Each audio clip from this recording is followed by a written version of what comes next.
What's up? What's up? Once again, it's Sunday. It's 9 p.m. It's Central Standard Time.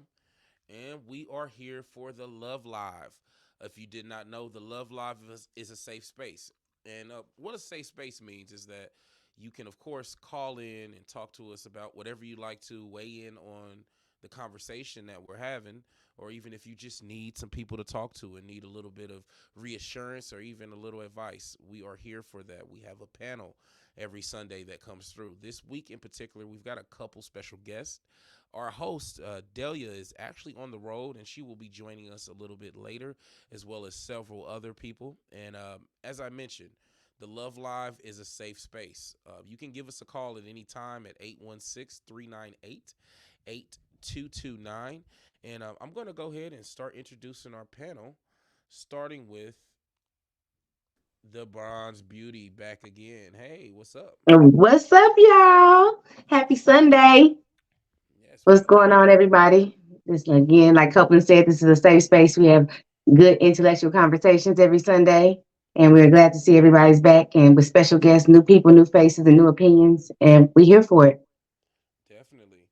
And with that being said, speaking of new faces, we've got at She Be Tequila, aka Tequila T. How you doing, Tequila? Good evening. Hi, everybody. And thank you for allowing me to actually come on the podcast. And I'm actually interested in hearing different opinions and to see some things differently. I'm glad to be here tonight. Thank you for the opportunity.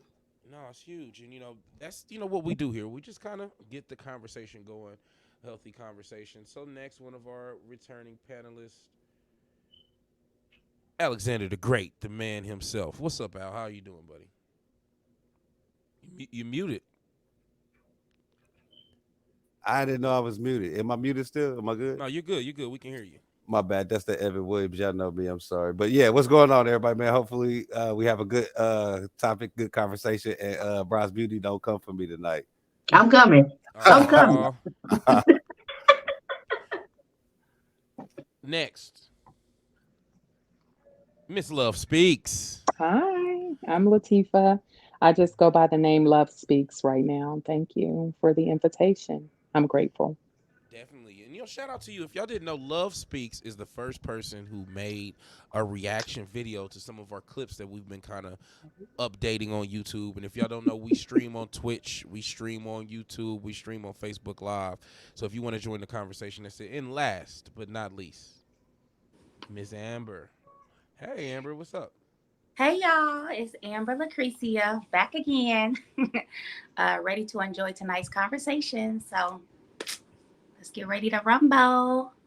Yes, yes. And as y'all know, as I mentioned, this is a safe space. If you wanted to join the conversation, you can, of course, give us a call at 816-398-8229. The topic of conversation this evening is self-worth.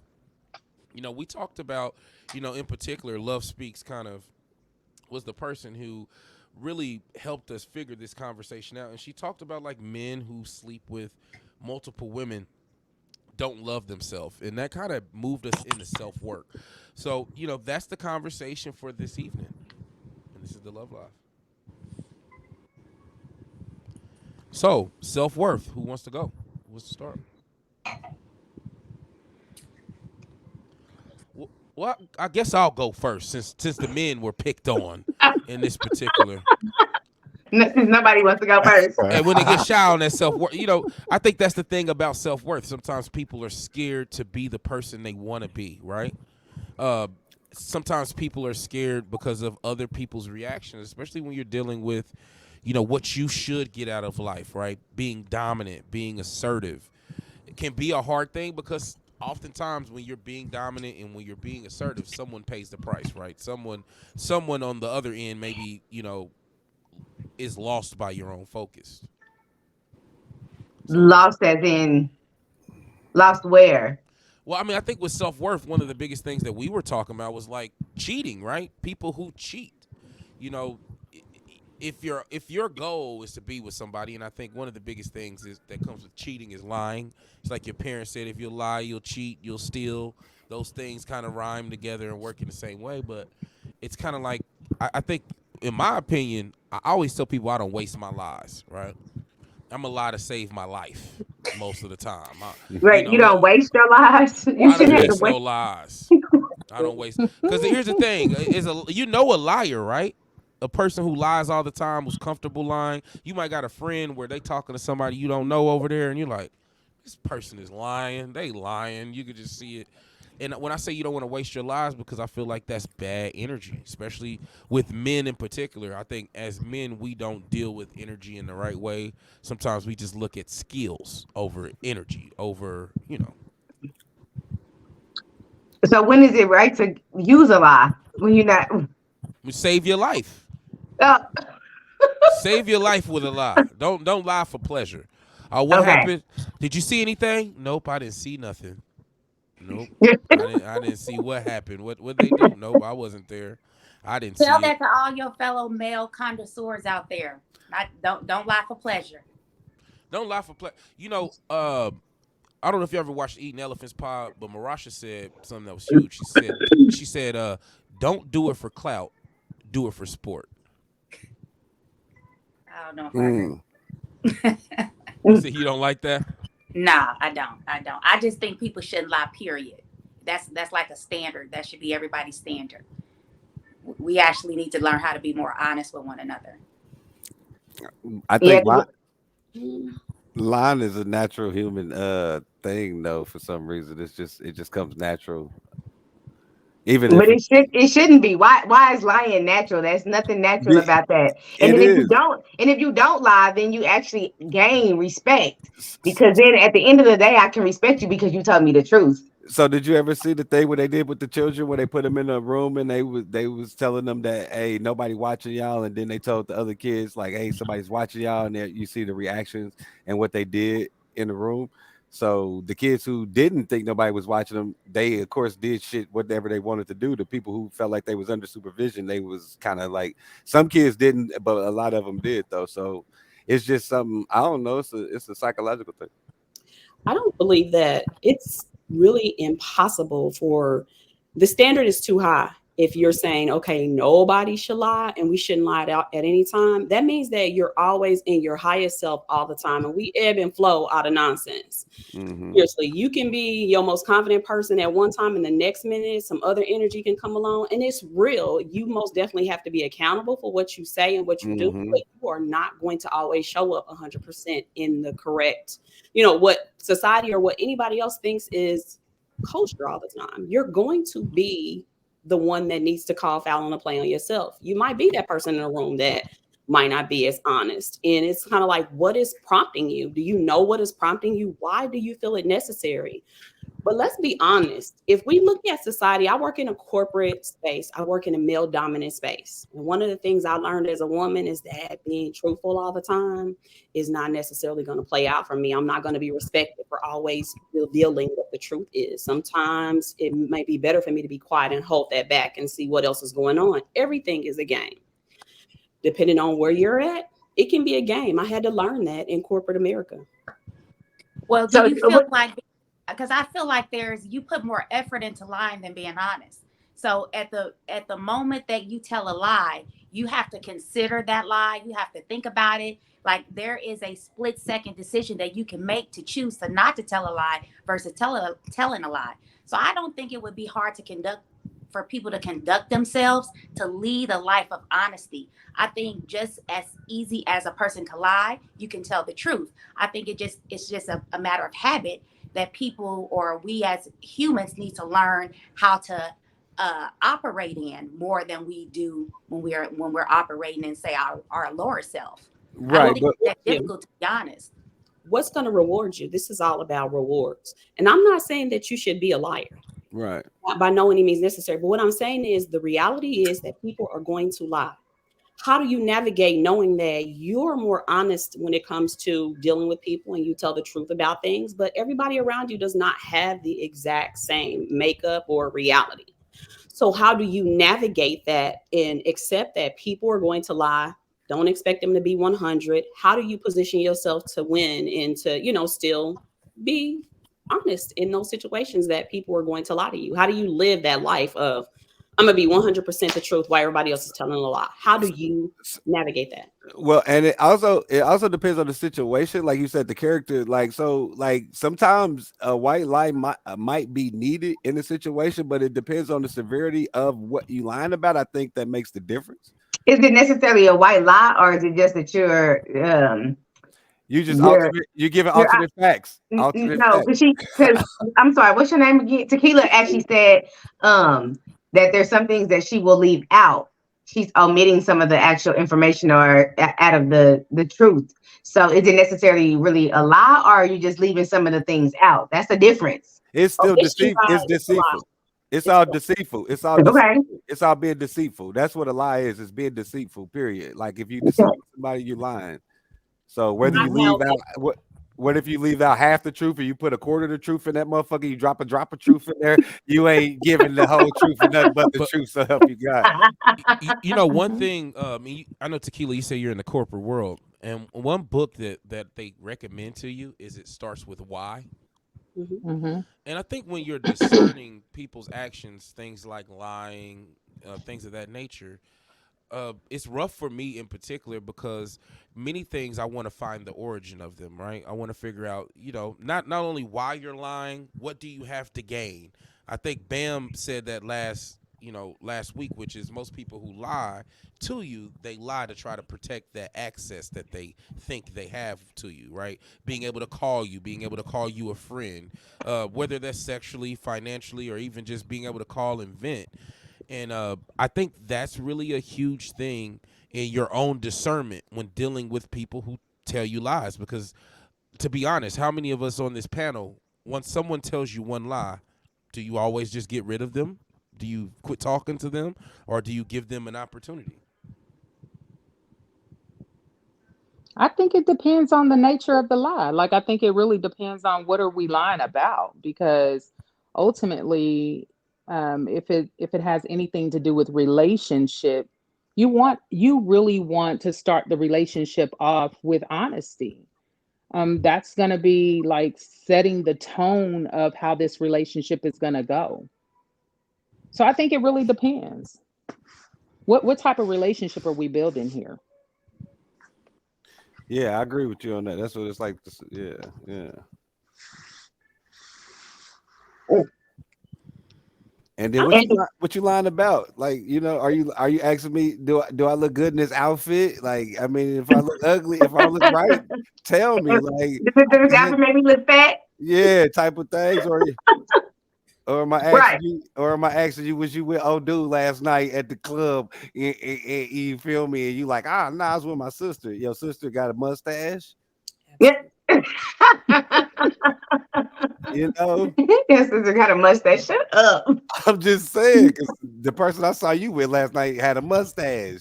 Hold on now. That's some hating right there. I know the hating. But let's take a brief intermission for the feelings that have been displayed. Oh, I got my homegirl who's here. I told y'all some of our panel is a little late. MVP, what's up? What's good, everybody? Hey, I need more light in my background because it's not giving what it needs to give. But what's up? It's your girl Envy on Paint, aka Envy the Pixie, Envy the Boss, and it is such a blessing, such an honor to be here with y'all. A ladies' night and the feelings right. So yeah, let's talk what we talking about. Let's talk that talk. Well, we're talking about self worth, and I think self worth has kind of moved into the conversation of honesty. I think there's a hard one for the panel because I think really dealing with integrity in people, no matter what your race is, no matter where you're from, is something that you got to be able to navigate through. You got to be able to have your rules and know what you're gonna accept and know what you're not gonna accept from people, and I think is a big thing. Love speaks. What are the excuse me? One of the biggest things that I think that you said, and I think oftentimes, in the Kevin Samuels post generation, oh, with a lot MG. of the information that he brought out, Mhm. especially talking about men's bodies and vibration and how, Mhm. I think sometimes men justify being more promiscuous or being more careless with sex because they're not inserted, right? And maybe there's more to physically and energy wise in that act versus being the other way around, being the person who, is kind of the person being inserted into that vibration, that touching, right? That, hitting, kind of sending that message to the woman in a different way. And I think with a lot of guys try to just hypermasculate themselves and say, well, I can lie, I can do these certain things because as a man, that's just what men do. And I think that makes it horrible for some men because that's not the way everybody operates, right? So, and I'll ask you, Love Speaks, where did you kind of come up with that whole, I ain't gonna say methodology, but just way of thinking, that about men? Was there a man who taught you this? Did you learn this through experience that men who sleep around don't love themselves? Um, I will say that I think that it really started with my own self, and just observing me and recognizing that there was a time where I did not respect myself and I did not have self love. And I think that when I observe the men and the behavior, sexual behavior, those the traits of that are very close and similar to the traits that I had when I Yeah. was younger. And now that I have become an older woman and understand the value of my body, and as a woman, what I give off, I think men give off a certain type of energy and they deposit into women. And I think that they should have more of a self-respect. I think that women should respect themselves as well.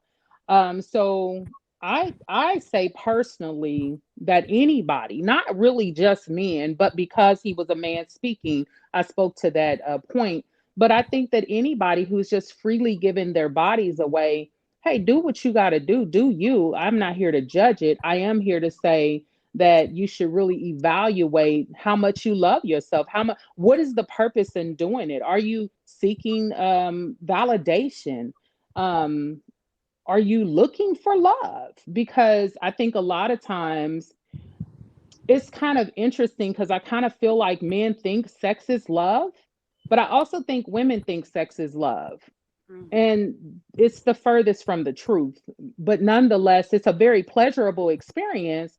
But at the end of the day, what's my gain? Because I understand and I comprehend that there's an exchange of something taking place when I'm engaging in sexual activity. So I personally feel like a man who doesn't love himself freely gives his body away. And I feel like a woman who doesn't love herself freely gives her body away. Now, I will say that there are times when people don't want to and are manipulated to doing it, coerced or what have you. And I just don't think that's real love. And I think that there's a space within you where you have to evaluate what's what what's going to happen if I say no. Like what am I afraid of losing if I say no right now? So Let me say this because we do need to correct the narrative. He never spoke to or said that he was just giving his body away. no, He he did. didn't. No, he No, didn't he say that. he did Okay. not. No, Okay. I'm very clear at what he said. He was justifying the behavior of men in their adult age when they get older, how they just kind of, choose who they're gonna take what they need from whatever. And I'm saying that anytime a man is using a woman for his own personal gain, it's just not right. Like, period. Nothing, everything about it screams lack of self-love as far as I'm concerned. Okay. So let me ask you this. I do understand what you take up issue with in his what in regards to what he was saying. Mhm. Do you believe anything that he said is true? I mean, I believe that it's happening. I'm not suggesting that it's not. I think I just personally don't think that women should settle in that narrative. That narrative alone continues to keep women in a sense of um settling. Like we tend to forget that we are worthy of something greater than what men are giving out. And so personally, as a woman, if I'm married, which I'm no longer married, but if I'm married and I'm asking my husband for three things. Everything else, like 85% of the marriage was satisfied. We weren't lacking in the bedroom. Financially, we were taken care of. So I mean, emotionally, we were cool, right? But what I needed in my marriage were gentleness, kindness, and dates, right? So I'm saying like dress up, be cute dates. I wanted to dress up.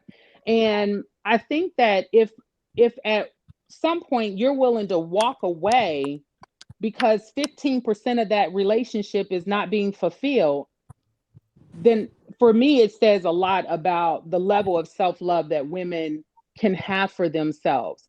I know that I already can hear y'all saying that the standard is high. The standard is not high. I think men The have a standard's not high. responsibility. The bar is in hell. That's what it is. The Yeah, they have a standard is very responsibility to level the fucking low. It's low listen. as fuck even. Hmm. Head is open. The standard is low as fuck. What the issue is that the bar is in hell. A man can sit up here and say, "Oh, I go to work. Oh, I pay the bills. Oh, I deliver the dick whenever it's asked for. What else do you want?" I want the bar to come out of fucking hell. That's what I want. Hmm. I want Hey, the stars to come and out the sky. and not before we No, go too just far into this, low. if y'all didn't know, this is the Love Live. It is a safe space, and our host was running late. She had some stuff to do, but she has made it. What's up, Delia? We can't hear you. She She's doing talking in sign. sign language. She doing Y'all sign just, language today. I'm gonna speak for everybody else here and say I'm not a mind reader. Okay. We can't hear One you down fish, here. two fish. Okay. Redfish, but All bluefish, right. I also with love knick-knack, speaks. paddywhack, give a dog a When love speaks said, the 15% of when you were married, you wanted to dress up on dates and you wanted to um the be treated right, or either as far as emotionally and spoken to gently. Hmm. Everybody, like you said, everybody's um percentage of what they need in the relationship will be different. So that may have been a big percentage for you in the marriage versus somebody else's percentage could be 80% sex. As long as the 80% sex is they may be okay with that. But if your 80% was dates and speaking the way the way he was speaking to you in gentle tones, or whatever the case may be, that could make or break it, and you could walk away. Somebody else would look at you, like you said, and be like, what, that's all you wanted? But No, that's a no, no, big no. thing. Let me be very clear at saying this. I didn't leave because okay, let me say this. I did walk away, but I want to make it clear that I'm not willing to just sacrifice and like settle for 15% from a different dude and he lacks the 85. Like Right, if right, I'm right, worthy of a whole, if he's getting 100% from me, I should get 100% from him. And so if I'm grading my own paper, because that's typically what we do, I say I was given 100%. Now let him come in and he'll say I was given 80, maybe 85. I don't know what the brother gonna say. But at the end of the day, I recognize that I was doing um a lot in my union and I was being depleted. I wasn't being replenished, if that makes sense. And I think that love, real genuine unconditional love, is to be reciprocated. And he was it wasn't the reciprocation in sex, honey, that was easy. Like we right. Oh, you're right. reciprocated all the days on that. That was very easy. What wasn't being reciprocated is me being calm. I mean, I'm being calm to him, but he can't be calm to me, right? Those things matter. And so I want to make it clear that it, I left for that 15%, but I'm confident to say I could get it. I could get that plus the 85. Like I can get a whole 100% from somebody else. A Right. whole 100%. So one of the I respect it 100%. I really do. But one of the things I really I had to so I'm a girl that was a woman that was raped. Girl, woman, all of the above. I've been all of those at every different time, pieces of my life. However, I was raised by two different men, and one taught me one path and the other taught me another. But I honestly can say that a daddy's girl can give a man a hard punch. He's not going to meet a lot of marks, for one, because what I perceived and I saw my daddy do, I 100% want a lot more than that. My daddy, like, I'm gonna give you a run for your money. The perception that I actually have when it comes to relationships is different, because I not only was raised by my father that was that stand-up guy, patriarchy type guy, but also I was raised by somebody else that was in the streets that showed me another side of what men can do. Mm-hmm. So I really do believe that when we look at each other as women, we will say, okay, well, her self-worth is this because she's lining up with old standards that have been in our lives that we've seen our grandparents go through. And we say that this is the standard. Women in our lives, we saw them, they had to be up under a man until 1974 approximately. They couldn't get credit, they couldn't buy homes, they couldn't do all those things. So that defined that, okay, this is what a woman should do at home. And we see those things as passed down generationally, and this is what women should do.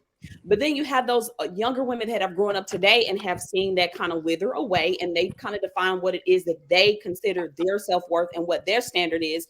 And it may look just a little bit different than what this older generation that we see. They may want to date multiple men. They may want to go out, but they may actually feel very hot where they are. So for me, I kind of when I look at people and they say their self-worth, really try to pay attention to who they are, where they came from, and notice that there will be some differences, because the way I grew up and what I saw and the relationships that I've been in are totally different than what you guys have actually saw. And it doesn't make it any better or worse. It just makes it different. Mm-hmm. And Right. and I can respect that. Go ahead. I definitely want to speak to what Sheba Keela said as far as being a daddy's girl, because like for a while I did not follow the example that my father had set for me when it came to how a man is supposed to treat a woman. My father is the most honorable man, black man, probably one of the most honorable people I have ever met in my entire life. Like to the point where I have never heard my father call my mother out of her name. I will point a finger up and call that woman out her name because the shit she's done to me, and because she damn well deserves everything anybody might say about her. My father, no matter what that woman has done, has never referred to her as anything other than her name or my mother. That is how honorable my father is. There was a time when I was a little girl, and I remember this. Like, and it was a memory because it struck me as so odd, which is why it sticks out in my mind. My father and I, we were riding in the car. We were out going on like a father-daughter run. We were driving, and there was a woman. She had like, it was like a baby holding her hand. It was a stroller situation. Like, it was her and three kids. My father stopped his car. Ever since I've known my father, he has always had a luxury vehicle. So he stopped his BMW in the middle of the street, stopped traffic, got out, helped this woman across the street. I watched him. I couldn't hear what they were saying, but I know how time moves. He didn't try to mac her down, didn't ask her for her phone number. My father stopped traffic to help this stranger, this woman, this mother across the street. My father is one of the most honorable men I have ever experienced in life. And for the longest time, because that shit was so fucking foreign to me, because of how my mother raised me, because of the lifestyle and the things that she did and allowed to go on, like that shit was just the fuck, this is weird, why are you acting like that? But now that I can look back on that with adult eyes, with healing eyes, I look at like, no, that's the kind of man that I want to be in relationship with. I want to be in relationship with the honorable man, like to the point where anytime I've been anywhere with my father, if I touch my wallet, he will get offended. It's not even a point of, oh, what are you doing, or you like, the fuck, like, what, you think I ain't got money? Like, so that is how I choose to move throughout life. If you cannot be as honorable as my father was, as my father is, then you don't have a space for me. And that was the example that was set for me. But I did not have the wherewithal, the knowledge, the conditioning to know that this is how a man should be towards a woman. This is how a man should treat a lady. My father's nickname for me is Lady. So even that colors and marks the way that I move throughout life. Because if don't nobody else call me a lady, my daddy do. My daddy can, and he won't never have no reason to not be able to. So guess what? I'm gonna carry myself as a lady, even though I'm a cuss like a motherfucker. Everything else is lady like, you know. And that's just what it is. And so I think a lot of times, especially as young women, as young Black women, there's so much of a stigma and a stereotype that goes along with our femininity and our womanhood. And so we don't know how to be outside of this stereotype. We don't know how to adhere and how to behave in front of men. But now that like I said, I have the knowledge, like, no, my daddy calls me a lady. My daddy treats me like a lady. And any man that's going to have my time or attention is going to have to do the exact same, or it ain't for me. Hands up. I really respect women who have great relationships with their fathers. I did not get to experience my father the way that you two women got to experience your father. What I do recall is that he was gentle in his speech. He really never verbally abused me. I was always sweetie, hey baby girl, stuff like that. But I did witness him being very abusive to my mother. So I was able to see how he was not a faithful man. So while he was good to me in the sense of treating me kind and being sweet and gentle, he was not to my mother. And so for me, my sight on my father, I have compassion for him. I really comprehend what his life was like and what he had been through, to help shape him as the human that he is today. But I commend women who have had a father lead by example. I didn't have a father lead me by example. So my life, I actually um went about the face of this earth in protection mode in a different way, Mm, right? So I had to really guard my heart in the most unique way. So I think that my take on self love really comes from just having an experience with men. I wasn't looking for my father's love because I felt like he was gentle already. I mm, think I was probably really wanting more of my mother's love, if that makes sense. So Yeah. my mother wasn't, she was, look, and I give her grace too, because I mean, at the end of the day, she just, she had four children to care for without the help of a man. And so I, it's difficult to be a gentle, loving mom when you gotta be on top of stuff. Hey, I gotta get y'all off to school. Hey, I gotta go to work. It's just a lot. And so while I'm looking, I was attracting to me men that were like my mother, really tough, aggressive, hard, rough, right? I wasn't drawing to me men that were gentle, sweet, loving, kind, pleasant. I wasn't drawing that to me because I didn't live with my father. I lived with my mother. So I think that learning about self-love is really observing the opposite sex and how they treat you to determine if you're not treating yourself well.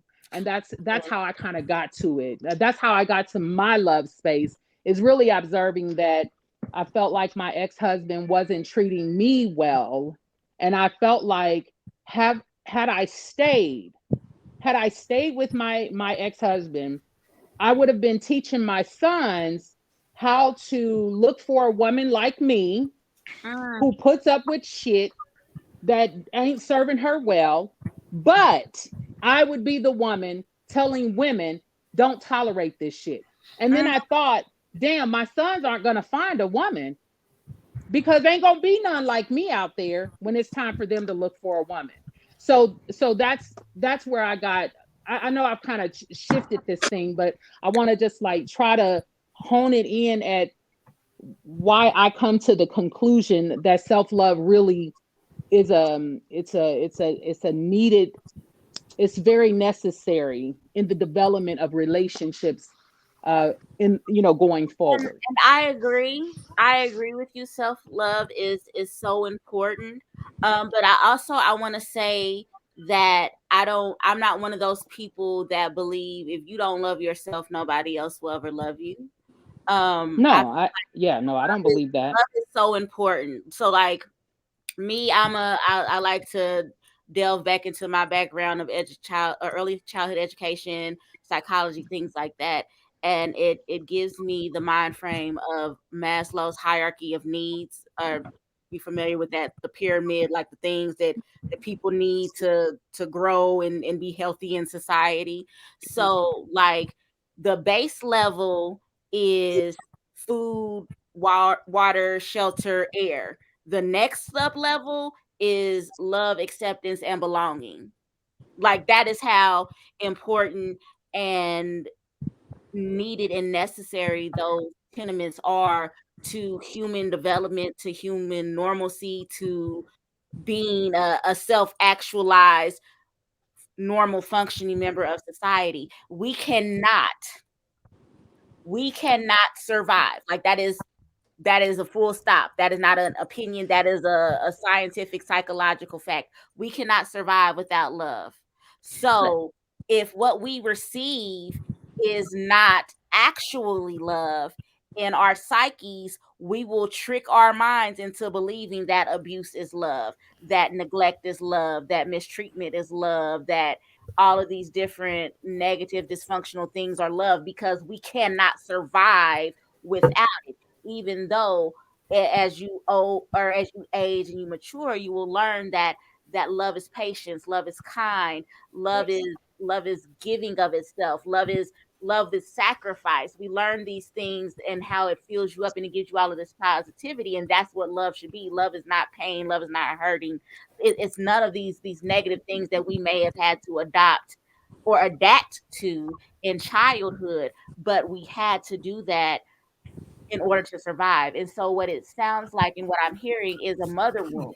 And when you have a mother wound, and like a lot of times we hear like daddy issues or mommy issues, but like the thing is a mother wound. And when you have a mother wound, because if we think what is a mother, right? If we think of what the word mothering means, what's the definition of that? That is a nurturer. That is somebody who cares. So if you have a mother who is abusive or who is unfit or negligent in some way, her being your mother, the fact that she is your mother and is not loving to you is literally the antithesis of the meaning of being a mother.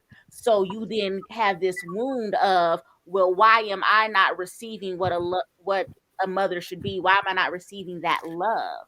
And so then it creates a wound, and it goes throughout life of, am I good enough? Why am I not receiving this? I'm not good enough to receive this. I'm not worthy of this. I'm not worthy of safety. I'm not worthy of love, of kindness, of consideration. And all of that stems from a mothering wound. And that is because our parents or our caregivers are the first people who are supposed to show us love, because humans cannot exist in this world without love. Right, and that's huge. And I want to cut you off just 1 second to segue. This is the Love Live. Now, we had intentions on having a ladies' night, and I think we have a predominantly lady-driven panel. But we've got a couple people who are late to the party. In particular, what's funny, Alex? If y'all don't know, Alex getting on my damn nerves today behind the scenes. I'm gonna keep it real and shame the devil. He getting on my nerves today, y'all. I don't know what he doing. I don't know. I'm over here laughing because my piano. I'm ready. I'm over here looking at my piano. Man. Bro, listen. You don't want to have no piano contest in here, man. Hey, Hey, let me mute this man. Let me mute this man. Get this man out of my face, y'all. This boy. So, first of all, Miss Delia, can we hear you now? Or is your audio working? Can you hear me? Yes, we can hear you. We can see you. Hi, We're not doing sign language no more. Oh, we looks like we've got a call from the Love Live itself, but they're gonna have to hold on 1 second. So, if y'all didn't know, this is the Love Live.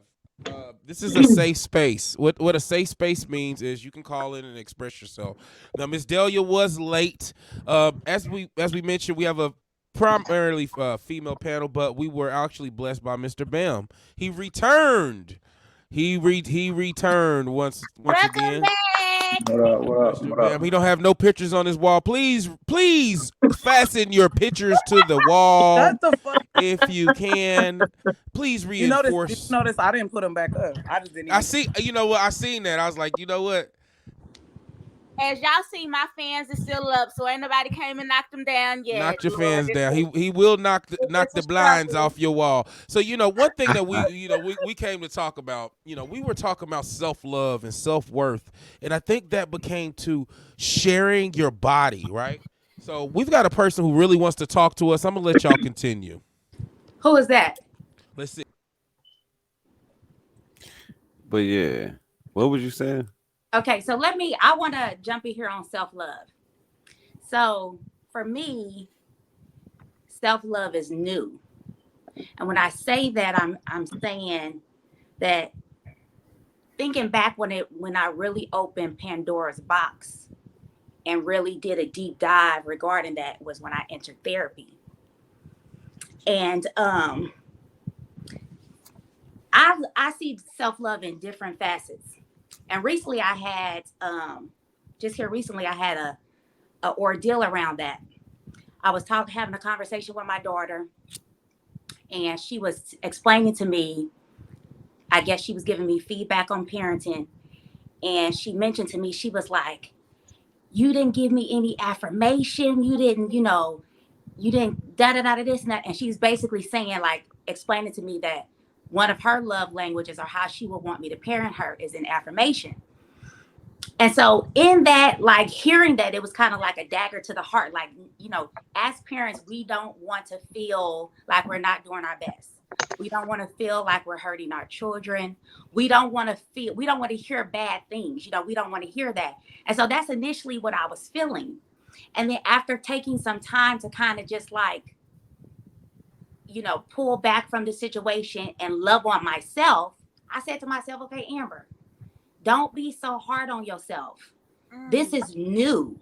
And then I had to go a step further and I said, hold on. So I went to my computer and I did start researching. Let me Google, when did people even start talking about self-love? Because this shit is new. So why am I feeling like this is something, and mind you, I had her at 13 years old.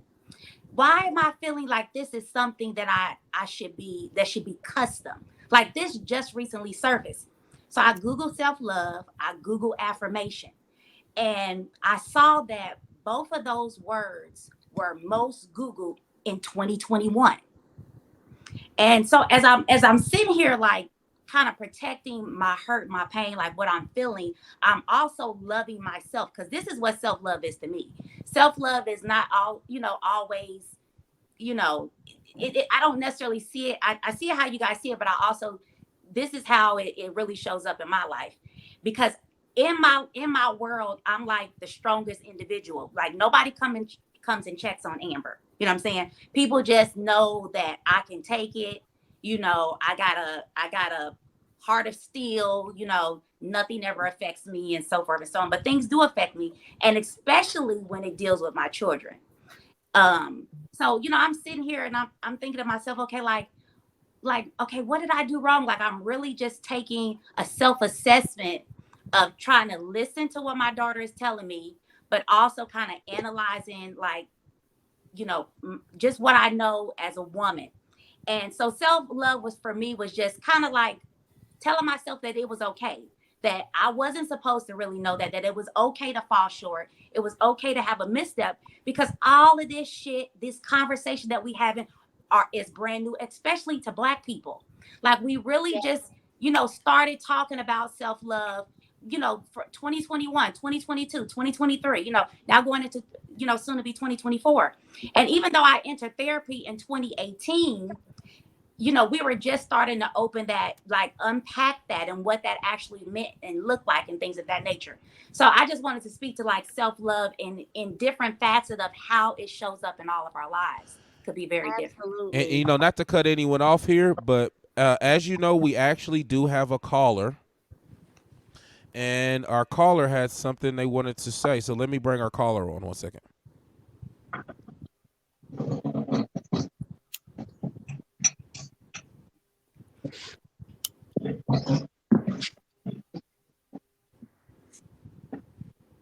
Welcome to the Love Live. This is Copeland. Who am I speaking with? It's Breed Love. All right, this is Mr. Breedlove. Mr. Breedlove, you called in. What do you have to say? Now, I'm just kind of, I was listening to what a beautiful name too, Envion, I think it is. Is that correct? Yes, that's me. Okay. So I was just kind of listening to what you were saying. It seemed to me like you went a little off of the self love, but you went into just kind of what love is. Yeah. Kind of like just kind of giving a blueprint. I'm kind of trying to figure out who gave you that blueprint, because I don't know if you've been married, if you got kids, you know what I'm saying, none of that, but love hurts, real talk. So I'm trying to figure out where this perception you got of love came from. So what I will say is, I'm a woman who has lived a lot of life. I have made it to my mid 30s by the grace of God and all things good, right, loving, and holy in this realm and plane of existence. But what I will say is, love that does not feel like love is not love. And I can say that as a person who is a survivor. I can, and a survivor of multiple things. I can say that as a survivor of DV. I can say that as a survivor of child abuse, child molestation, and things like that. Um, and there are a lot of things that we can say that we love, or that we can say is loving, or we can profess to have love for a person, place, thing, or object. But the thing is, when you move from a place of caring, when you move from a place of respect, when you move from a place of liking a thing, person, place, then how is that still love? Well, have you love? Absolutely. I love every day of my life. And that is how I know whether I need to love something up close or from a distance. How does that love feel to me? If that love does not feel like love, while you cannot control who you love, you can damn sure control who you be a motherfucking fool for. So if that love don't feel like love, then it is in interest of me loving myself that I move from that. No matter, and now it may hurt that I have to separate myself from that, but I also have enough faith to know that whatever I lose is only creating the space for more. Wait, so can we ask the caller in regards to what made you say that love hurts? Did we lose the caller? Oh, Are we talking about being in love or just love? I I'm mean, like, 'cause everything is love. We are created of love. Art I'm is I'm saying love. love and being in love is two different things, though. Well, Exactly. when the caller was saying that love hurts, when he was trying So to ask Miss MVP in regards to how you got your platform, when he says love hurts, maybe it's more so of, Being in love. no, well, no, no, not necessarily being in love, but like you can love, and there's a balance between codependency in a relationship. And like he said, you have to actually separate yourself. Maybe that's where he's getting. I mean, he hung up, so I don't know where you go. no. I don't know how to get his answer. Well, no, he didn't hang up. We got technical difficulties on the Love Live side. Oh, Okay, y'all, don't judge. And if y'all didn't know, this is the Love Live. The Love Can Live y'all hear is a me? safe space. Yeah, we can hear you, Bam. Go ahead, brother. So, I'm coming from a safe space. Let's start this off right first. So we don't. that sounds like you about to go in. no judgment or whatever. But I feel like what the caller is trying to express is that between men and women, majority of men and women have a different perspective on love and what we feel and what we perceive it to be. So, for like most women, if you have a parent or someone that's on the deathbed, it's much more harder for y'all to, let that person go. You know what I mean? Y'all do every step and everything y'all possibly can, you know what I'm saying, to keep that person alive because you feel like that's your perception of love. You love them that much, you're not ready for them to leave. For a lot of men, it's different, you know what I'm saying, because we looking at it from a different perspective and we come with it with a different energy. Well, we know when we have to let someone go. You know what I'm saying? We know when we have to, if we actually have to take a life or something that we love or something like that. You know what I mean? Like we are a lot of men have been put in a position where, we understand that different type of feeling.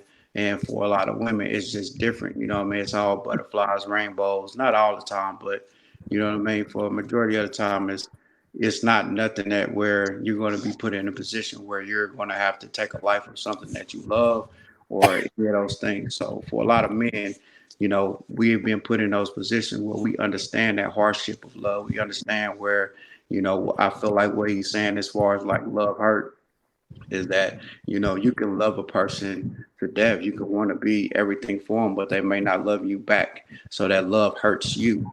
You know what I mean? You're putting yourself in a position to love a person so much, but they don't love you on a level that you love them. You know what I mean? So it's more so like you hurting yourself with the love that you perceive and that you have for another person. So it's just one of them things where you still got to understand both sides of love. Everything is not just good. It's the bad side to it because the bad you gotta learn from it. I Which want to is let Bam finish though, because he on it.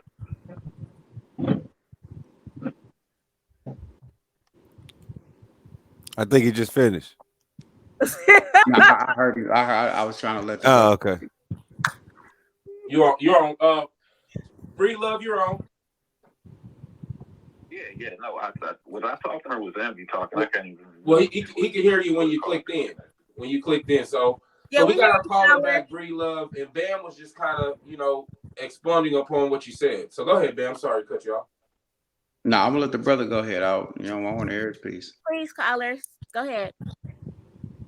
Okay, yeah, no, I was just asking. I think the last question I was asking was, have you ever been married or been in love?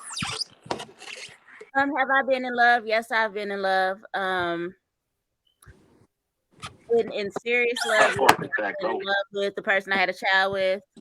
And I've also been in love as an adult. I was a teen mother, so that was puppy love, but I've actually been in real love with a person who I chose every day over other men every day. Chose to be in love with this motherfucker action word every goddamn day. No matter what dumbass, punk ass shit he was on, still chose to love this motherfucker.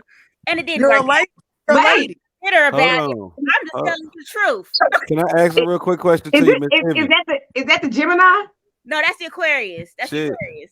Oh, the Hold Aquarius. on. Hey, what you said you was in real love? Like you could be in fake love too? Like I'm lost. I'm just trying to understand. Yeah, she ran from that one. Okay, next question, I guess. No, wait, Right there. That's fact. I wait. thought So she was can we asking. ask the caller, Bree Love, what was the reason that you said love hurts? Mm-hmm. What's that reason? What came behind that? Because I've been in an 18-year relationship, been married for 16 of them, and I love my wife and she loves me. But what you giving the callers ain't necessarily what love is. That's movie love. You know what I'm saying? It's not Sex in the City. It's not none of that. It's not what's the movie where the prostitute fall in love with the was at the door. on the head? No, You good. Tell me what you heard so I can start over for you. I understand all of that. And Me? So we're not necessarily saying it's textbook love. What? And you said you and your wife loves you. You love your wife, but it sounds like it's Mhm. something more in the like you saying love hurts. Like where is that coming from though? Sacrificial side of love. Mm-hmm. That's Right. what it sounded like to me. Exactly. Well, I'm saying it's a It dual-sided hurts because sword. you You know sacrifice what I'm stuff. saying? But I nah, think it she hurts just because means you love her love. because it's not all peaches and cream. That Yeah. Right. that there's trials and It ain't When tribulations. you smooth. that's what I'm trying to say. Right. But the Yeah. part about it is the the things that your loved ones do to you that hurt you don't hurt as much when somebody you don't love does it to you, and it's because it's not love with them. It's not as Right. personal. Well, I don't You think know what we I'm ever said. saying? I don't think we ever said that it love wasn't. I mean, it was gonna never be always good. Like we never said it was always gonna be peaches and cream in a relationship. But when you No. have somebody that you love and they love you, then when you come through those hard times in your relationship, then you actually come to a compromise. You can either learn to agree to disagree. There's things that you do in those situations that you come to a balance with. That doesn't necessarily mean that it should.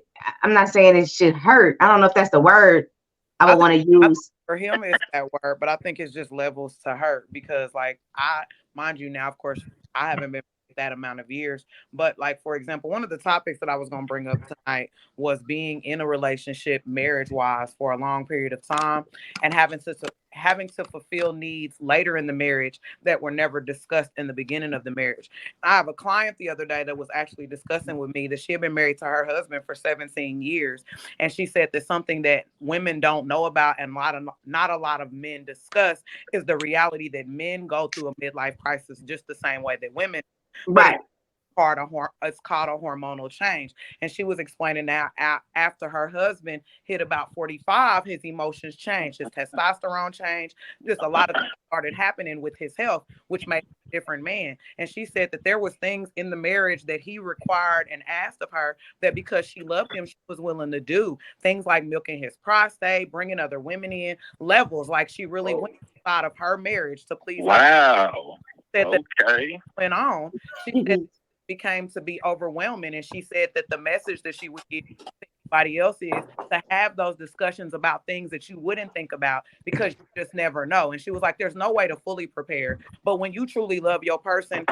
They are and not what they can do. She said she married him for wealth and for things like that. But then, of course, as time went on, of course, she really loved him. But then things that she didn't love had to outweigh the weight of the marriage. She had to pick herself again. And that's what she did. And she was like that, yes, she raised beautiful children. And yes, she's lived a comfortable life. But she said that there are some things that she has never knew she had to do. And I feel like with him saying what he's saying, that's possibly part of where the love hurts too, because it's like now I love you enough that I'm disrespecting my moral compass to do things for you that I would have never done for anyone else, but I love you. Right. So I have a saying that says, you have to find somebody that you love on every level of their life because through the levels of we're all gonna grow. We're gonna continue to grow. We're not the same person that we was at 20 versus 30 versus 40, 50. So you have to find somebody that is willing to grow with you on every level of your life. And unless it, like you said, it becomes a part where I'm diminishing my own self-worth, then at that point, then we got to find either it's not working anymore or we got to make some adjustments. That person has to make some adjustments for you as well, because like you said, you know your worth. Or either Right. if that's the time to separate, it's time to separate. But if you have somebody that loves you on every level, growth level of your life, then at that point, it shouldn't hurt. There should be difficult times, but it should never hurt to a point where you have to walk away unless your self-worth is just being diminished by that person. I So agree. Let me step in there real that's quick. where I How old are agree. you, MVP? That every person is in growth together as going through life. Because if Right. we were playing a video game and board one, there are things you're going to learn on that board that when you get to board two, yes, you're going to have to add to that. And if you didn't master the things that you learned on board one, board two Right. about you'll run for your money because it's everything on board one plus some. And then you And then got people, board three gonna kick your ass. yeah, Exactly. And now y'all on board 3. You done made it to board 2 for over and over and over. He come out talking about, man, I beat that game years ago. But then when y'all play together, y'all can't even get past board 1. So Yeah. you'll talk to somebody and they're like, So well, I already know how to do that. real But quick, can I step in there real quick? Go for it. Can I step in there real quick Yeah, if y'all don't mind? Go ahead. So what y'all saying, I definitely agree with, and that's kind of what I was gonna say, just in a shorter fashion. Love evolves. You know what I'm saying? Just like we do. You're not the same as a child as you are as a 20-year-old, as you are as a 30-year-old, a 40-year-old. It evolves just like everything on this earth do. You know what I'm saying? So your perception of love is gonna change. What you thought was love then, you might not feel as love now. Right. That's why you have to have a person that can grow with you on those different levels. And if that person can't grow with you on those certain levels, and you feel like your self-worth you're diminishing your own self-worth, or you're compromising your own self-worth at that point, then you have to make a determination for yourself. Right. But you keep talking about your own self-worth though. I was just but about if you to really say love that. somebody, hold on, real quick, just let me finish, because I agree with what you're saying. I do agree with. I'm not trying to down what you're saying at all, but you forget about the other side too. Sometimes when you love, you gotta love. If you really love somebody, you will love them enough to let them go, because you know you're not right for them. That's going the other way. Like you saying they not right. You're right. You're right. So you gotta let them go for self-love. But I'm talking about loving them enough to understand that you're not right for them. Yeah, now that most definitely, I can agree with you there as well. I think we put so much emphasis on love that we forget about the contracts that we actually sign and we negotiate in relationships. And I'm not trying to be cold-hearted or anything, but and I'm going to keep going back to corporate America and all of that for the reason of this. You actually sit down and we renegotiate these contracts every 3 to 6 months to a year, whatever it is, when it comes to your finances, when it comes to your bills, when they readjust the rates on loans and everything. Why are you not having these conversations and renegotiating your contract and your relationships? Because we all change.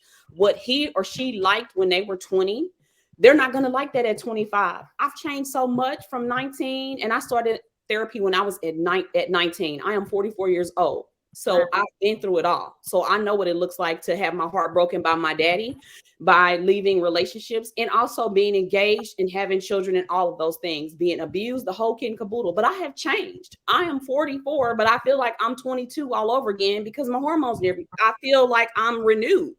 So why are you not renegotiating these relationships? Baby, what we did at 19, it ain't going to hold me until I'm 44. We need to have conversations and be real about who we are.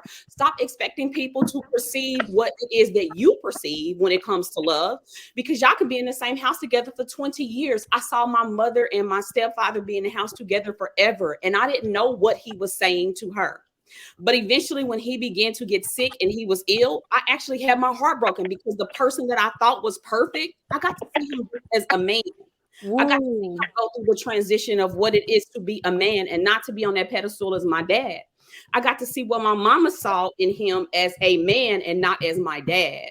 So you have to understand that people are not going to always be the part that you dreamed of. They're going to change, and you got to make sure that when they change, you don't stay the same. You got to change too. Avoid it. One of the big things, though. Well, that's inevitable. That's inevitable. Another big thing is huge, though.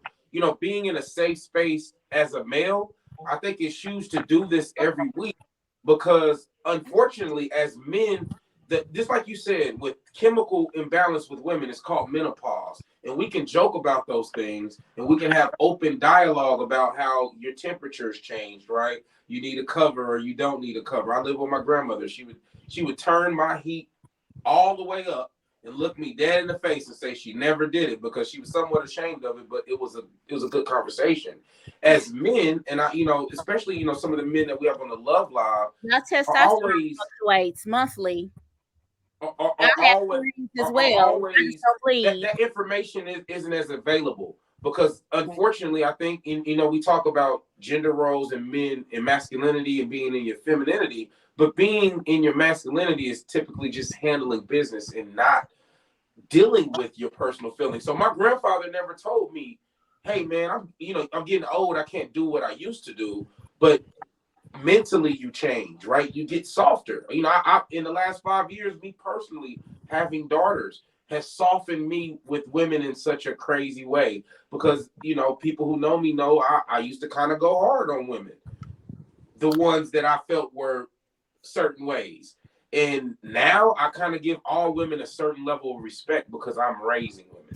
And I think about my daughter when I interact with different, not to. Hey, I definitely agree with that. I'm in that same exact boat. Go on ahead, man. I think about I'm that's raising like, a son, even me and so Jelly was talking. I Jelly give was late, this the y'all. same I'm way. gonna put y'all in personal business. She was gonna pull up to my house and just do this from my house, just so we could be on time. But she was doing it because I was asking her to. But I can hear her comfortability was not with that. Was not coming to my house. Happened to postpone what she had to do and shoot a podcast and then drive 30 minutes back home. So for me, I just thought I'm just gonna let her do what she needs to do because that's what's gonna make her happy. And I think that's a certain level as men that we aspire to reach to, but oftentimes the world doesn't allow us to be that guy for you all the time. And as a Majority of people, Go ahead, majority of people, when they trying to self-love, they self-loving the representative, not self-loving exactly who they are. They don't even know who they are. They trying to figure out how to love the representative that they created this person. Most of us have created a certain type of person growing up that we believe that we are. Until we tap in and understand exactly who it is that we are, is when you're actually going to reach that high level of self-love. Until then, you're not reaching no level of self-love. You think you are. Hey, where you go to school at, Ben? If you don't mind me asking. You really want to know? I went to. I really do. Because it wasn't Ruskin where I went, bro. No, you own something, bro. I went to Ruskin. Really kind of upper level. Did you go to college? No, I didn't go to college. I know you went to Ruskin. No. Hey, you thinking, bro. You thinking. Yeah, I just been through a lot, bro. You know what I'm saying? And a lot of times when I say stuff, it can get twisted. It can come off a certain type of way, and it's not exactly what it is that I'm relaying. You know what I'm saying? So, sometimes I have to come back and reiterate what it is that I'm saying often. It's always been that way. You know what I mean? But it's just with me, I'm coming from a space, from a man's point of view, to give perspective to women to have an understanding. It's never to, make an excuse to cover up anything. None of those things. It's just that if I'm giving you this example of what it is, then you can take that under consideration to have a deeper understanding of why we move a certain way that we move. Just like as a man, right? When you're trying to learn how to converse with a woman, you know what I mean? Most men have a problem with learning how to conversate with women. You know what I mean? Because they don't know what to say or how to say it and how to relay it. You know what I mean? We think that we can talk to women the same way we talk to our boys because they immediately get exactly what we're saying. Majority of the time when men go home to talk to their wives, they feel like they got to say the shit over and over and over and over again. You know what I mean? That's because you simply haven't mastered the art of learning how to talk to women. I wouldn't necessarily agree with that. I understand what you're saying. I agree to a certain extent, but through history, especially today, women dictate what a man is supposed to be. I don't know how we ended up here, but we're there. No, we're there because women say what a man is.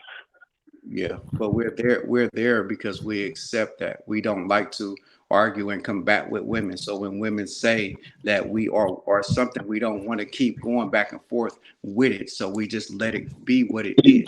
We don't want to keep going back and forth. If that's what you feel like, that's what we are. When I'm telling you that that's not what it is, but you keep telling me something else, then I'm gonna just let you have it because we're not gonna go back and forth. That's how men are. That's why men don't do the things that they need to do when a mother that ain't nothing take your kids away from you. You don't go and file for a mediation. You don't go do none of those things. You don't do take the proper steps for child support to go in and do your modifications and none of those things. Why? Because it's triggering to you. We don't like confrontation like that. And I'm gonna say this because I know it's a lot of ladies on here too, and I follow Delia. You know what I'm saying? Like I see Delia's stuff, and we hear you. Real talk, we do hear you.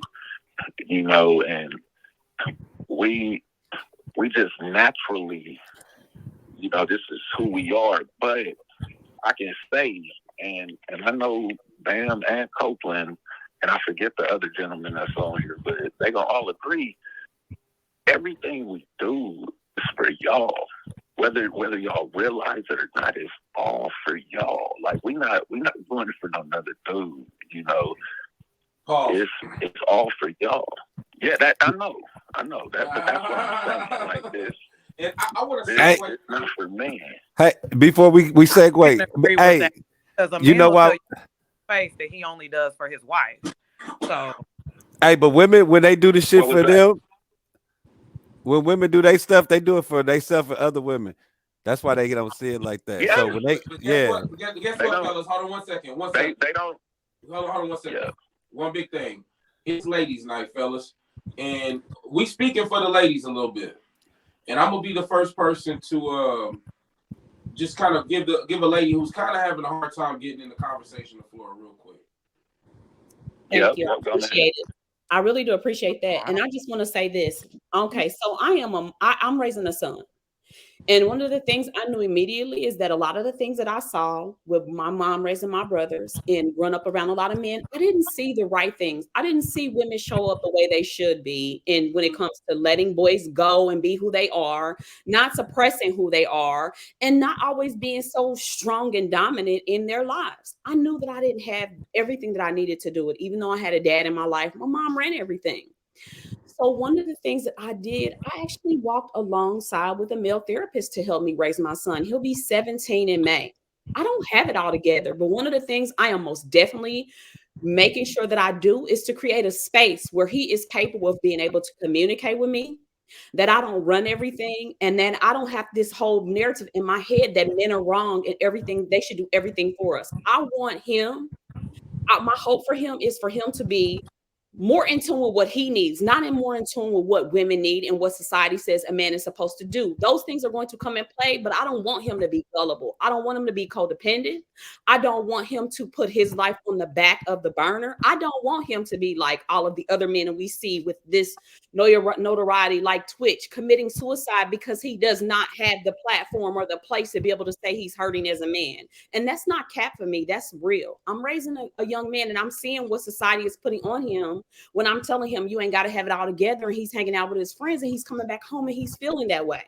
So in this particular conversation, how do we as women deal with our hurt, but at the same time, we understand that not only are we teaching our women how we should actually be in their self-worth, but we're also teaching men, young men as well, that they're supposed to put what they believe down and they're supposed to do everything for women. And no matter what their life is in their regard, you know, what they really actually need. How do we prevent that from happening? What he wants is just as important as what I need as well. I can't make it all about, oh, you go take care of the family. You got to go do this. No, I want him to remember who he is so he doesn't get taken advantage of and he starts thinking that women ain't this and women ain't that. No, take care of yourself. I don't believe their men's first responsibility is to take care of other people. You are your first service. And then what you do for yourself pours out to everybody else. That's self-love, no matter the gender. Period. Let the gender stuff go. Self-love is taking care of you first. How do we teach our boys that? So they can actually. It's very difficult to try to do that with our boys because no matter how much you try to fill it in them in the home, when they get outside, society tells them something different. It shows them something different. You know what I mean? You can beat it into them as much as you want to. You know what I'm saying? To be whatever it is you want them to be. You know what I mean? But when they get outside and they're around their peers or whatever type of situations that they getting into in society, it can trigger a different type of response in them. I have 3 daughters. You know what I'm saying? I've talked to my daughters about sex since they were 7 years old. You know what I mean? So they have an awareness of things. But me as a man, I have to understand that it doesn't take away from that they may still may go out and, go down that path and do whatever it is that they're gonna do. You know what I mean? Just because I talk to them and tell them till I'm blue in the face, you know what I'm saying, and starting them off young with the understanding of it, it doesn't mean it's going to keep them from doing it. You know what I mean? Because peer pressure is very, very strong. You know what I mean? And that's something that we just up against. The thing about it that I feel like we all kind of, you know, uh, shy away from, I know me personally, is that, I try to give my daughters balance. You know what I'm saying? I give my daughters balance with the way that, I converse and I treat their mothers the way that I treat them, so that they can understand, how a man's approach with certain things. But I also try to help them to, see physically when they're around me, like, hey, look, daddy, when I get up in the morning, I'm routine. I clean my house. I wash clothes. You know what I'm saying? I make sure that they good. I feed them. You know what I mean? So I help them to see like, hey, what did I do this morning? They like, okay, well, one morning I want you to get up and do exactly what it is that I do. You know what I mean? To show them and give them to see if they can follow the program and understand what that looks like and what that is. Because for them, it's understanding like, okay, this is what my dad does. So if my dad has a woman, then it's pretty much going to be along the lines of the expectation. You know what I'm saying? My dad moves like this, he moves like that. So it's more so like just trying to not just talk to them all the time, but show. Sometimes you got to show. We go with off our parents' teaching because we feel like, hey, they are our parents, they love us. You know what I mean? So it got to be right. You know what I mean? But me personally, I know that that shit is far from the truth. Some of the shit is right, but some of it's not. You know what I mean? Like none of us are experienced in parenting. You know what I mean? When we get into it, we figuring it out along the way, just like our parents was trying to figure it out with us. So we gotta adapt to the days and times. You know what I'm saying? Not just with our children, but relationships too. You know what I mean? You gotta adapt with what's going on today. You can bring in some type of traditional stuff here and there, but a lot of that traditional stuff is just not gonna work because it's for that time and that place. Whatever was going on in that time, it fits that. What's going on today, some of that stuff just may not fit. So it's going to be a little uncomfortable. It's going to need some adjusting. It's going to need some compromising. It's going to need all them things. And all that got to be considered in order for you to be able to move forward with your sanity. Yeah. Teach. This would be a beautiful transition.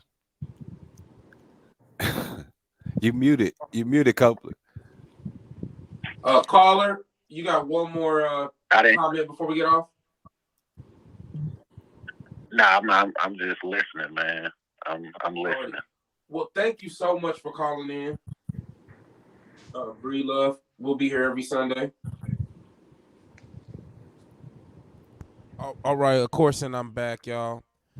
Okay, so one of the biggest things with the Love Live is this is a safe space. What I mean by a safe space, this is a place where you can come and talk and not be judged. Now, today we've been kind of getting into a deep conversation. Today was ladies' night, right? And the biggest thing about ladies' night, I've got a few guests. I got one particular special guest. I really feel honored to have her here. To be honest, I'm gonna quit hiding my elation. I got Love Speaks in the building, and I think just as much as Love Speaks, I think experience speaks, and experience builds who we are and what we want to be and what we believe. And I think that also works for our panelists who come back. Mr. Bam, your experiences shape who you are. And being that this is a safe space and we called this ladies night, we started off with self-worth, because I think one of the biggest things with with females is self-worth, right? A lot of us men on this live are raising daughters. And I think the intentions, whether we do it the right way or the wrong way, is to build self-worth. I don't know. Ladies, have you ever heard what the man's one job with a daughter is? Mm-mm. Fellas, any fellas can chime in. Alexander, do you know what the man's one job is? With my daughter? Yep, there it is. I see it in the comment. MVP, are you muted? My bad. MVP said it, but she's not showing. MVP, what is it? You got to keep him off the pole, baby. Chris That's Rock. it. That's the man's one. Will, So keep her off the pole. in private, you got to remember when men talk to men, and you talk to another man, he says, "Hey, I got some daughters."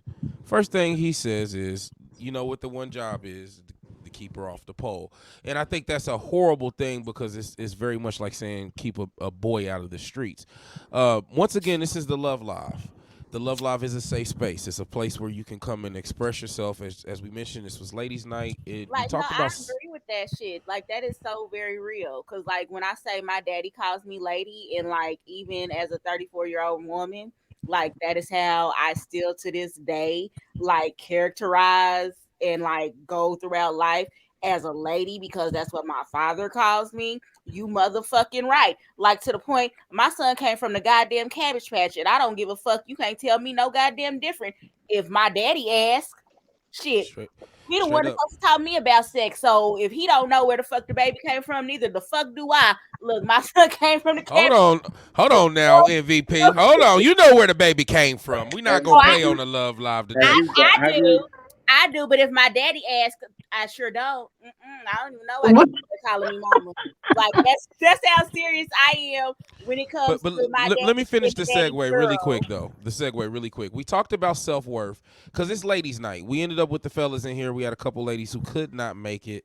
But it was ladies' night, and that's kind of that was the thing that we talked about was self-worth. But it went into raising a man. I think that's where this conversation is. We've been talking about. We've had a couple people talk about going to therapy and seeking help in that way. We've had people talk, men talking about, one thing that he shows his daughters is the fact that he has a routine, that he's a conscious man, he has intentions with what he does every day, and hopefully of making a parallel to a man who maybe doesn't have intention, maybe a dude who doesn't know what he's doing every day, giving the daughters the discernment to being able to see the difference better versus hear the difference. Delia, what you think?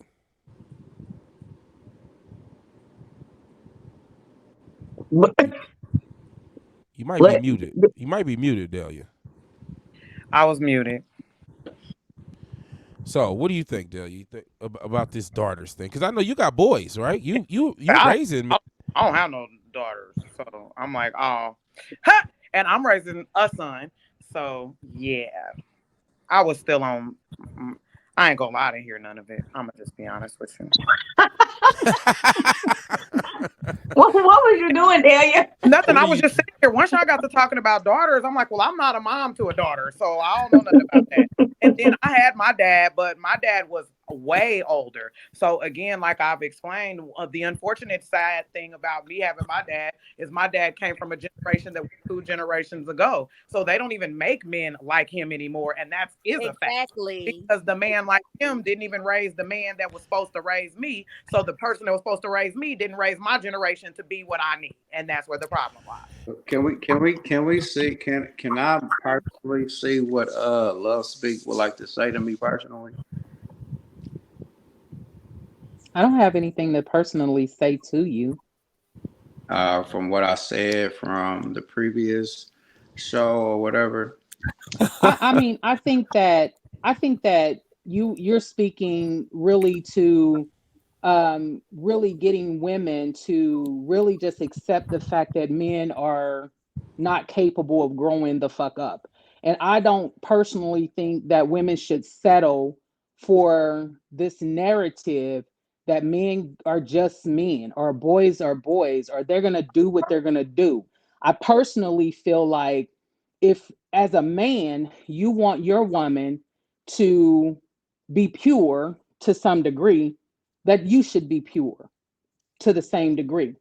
So I think that the narrative that men typically want is this angel of a woman who's never had sex, but they want her to be a damn porn star in the bedroom, but they don't also carry that same thought that they have to be virgins themselves.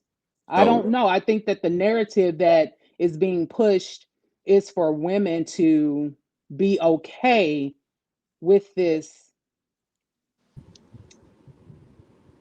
The word grandiose is coming out for some reason. This narrative that men just are, So what is y'all it are that who y'all are, and what it's is it just that what the I fuck we got said? to deal with. What is it that I said that leads you to believe that I am pushing the narrative of that? It's just the way you communicate it. It's, I mean, you're just saying like, I want, when I'm a male speaking from a male perspective, this is your words. I'm a male speaking from a male perspective, trying to tell women how men are, and women should just like deal with the fact that this is how men are. And I'm saying to I, you, I I did don't I agree. did I personally say that they should just accept this is how men are, or is that what you So perceive me to come across as?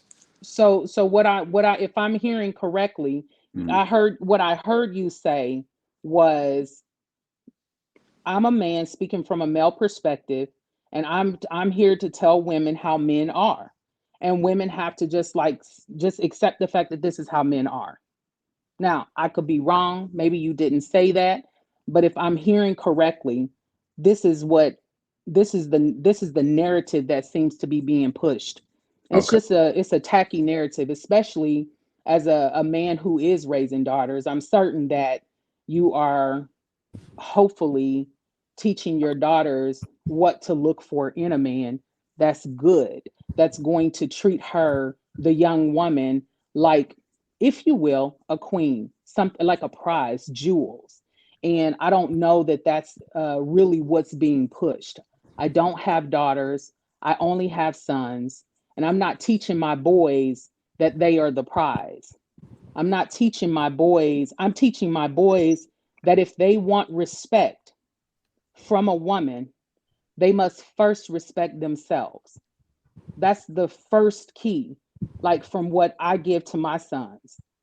You must first respect yourself, because as a man, you want women to respect you. And if you're going to, and self respect looks different to different people. But if what he looks for, if what my boys are looking for is a woman who is pure, who is righteous, who is holy, who is respectful with her own body, then they too should be the same for themselves. Hey, can I ask Because I something real don't quick? believe. Hmm. I want to just ask something because you just said something about, you say you teaching your sons to not think that they are the prize. No, Why I don't want them to think that they are the prize. No, why shouldn't they? Why? Do That's what I. because boy, let me mute. because at the end of the day, Uh huh. because at the end of the day, whoever they choose to be their mate, Uh huh. if she makes a decision Uh that huh. the relationship is over, then she's chosen to walk away. But okay, so not the over part, but from the beginning part to even create the relationship. Don't you want your son to feel like that their significant other views them as a prize, like they got a Mm-mm, reward as well?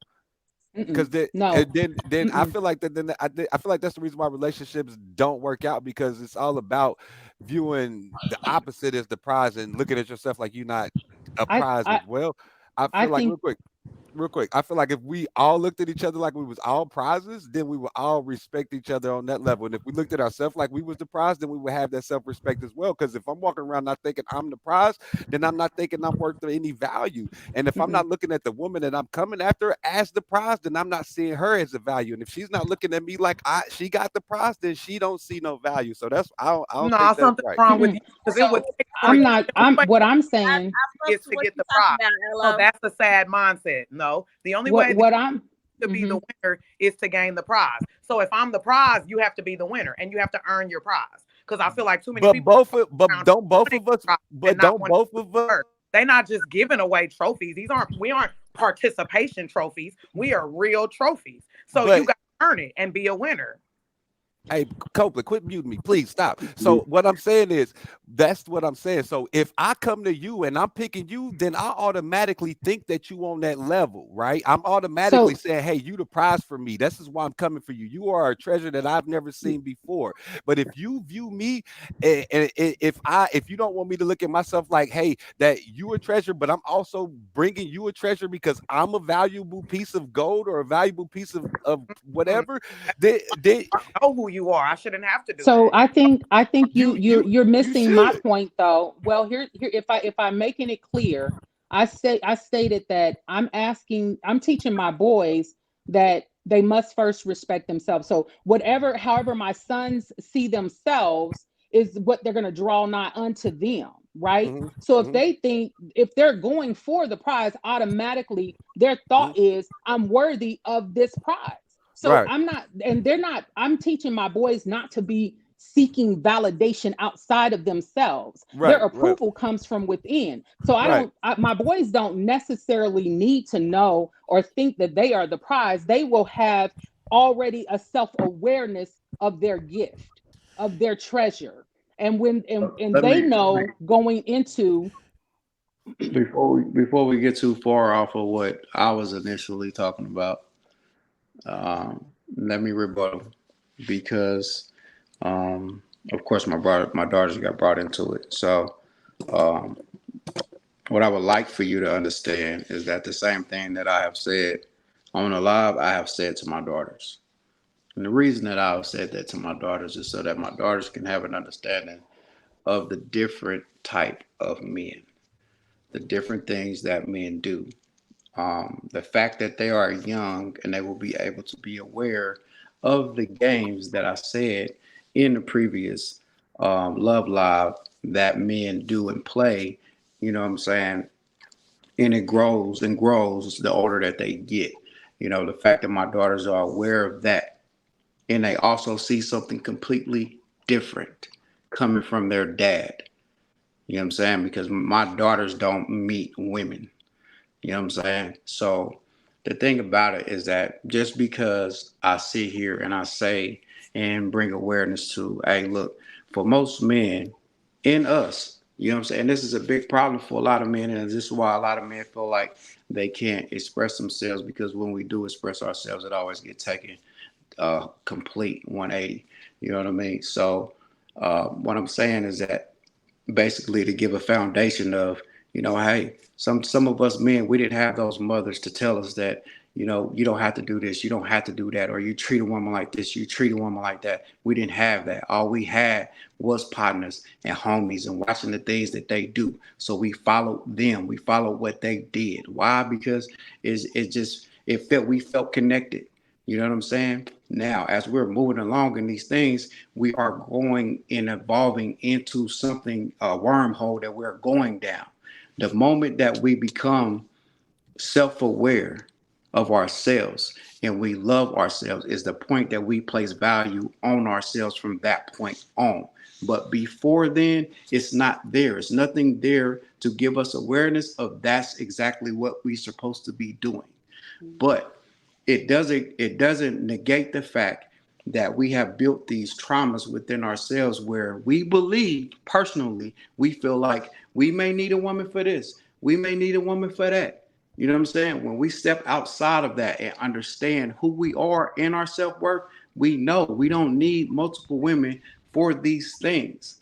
The thing about it is, I'm just telling you, sometimes those steps are there when men feel like they need different women for different things.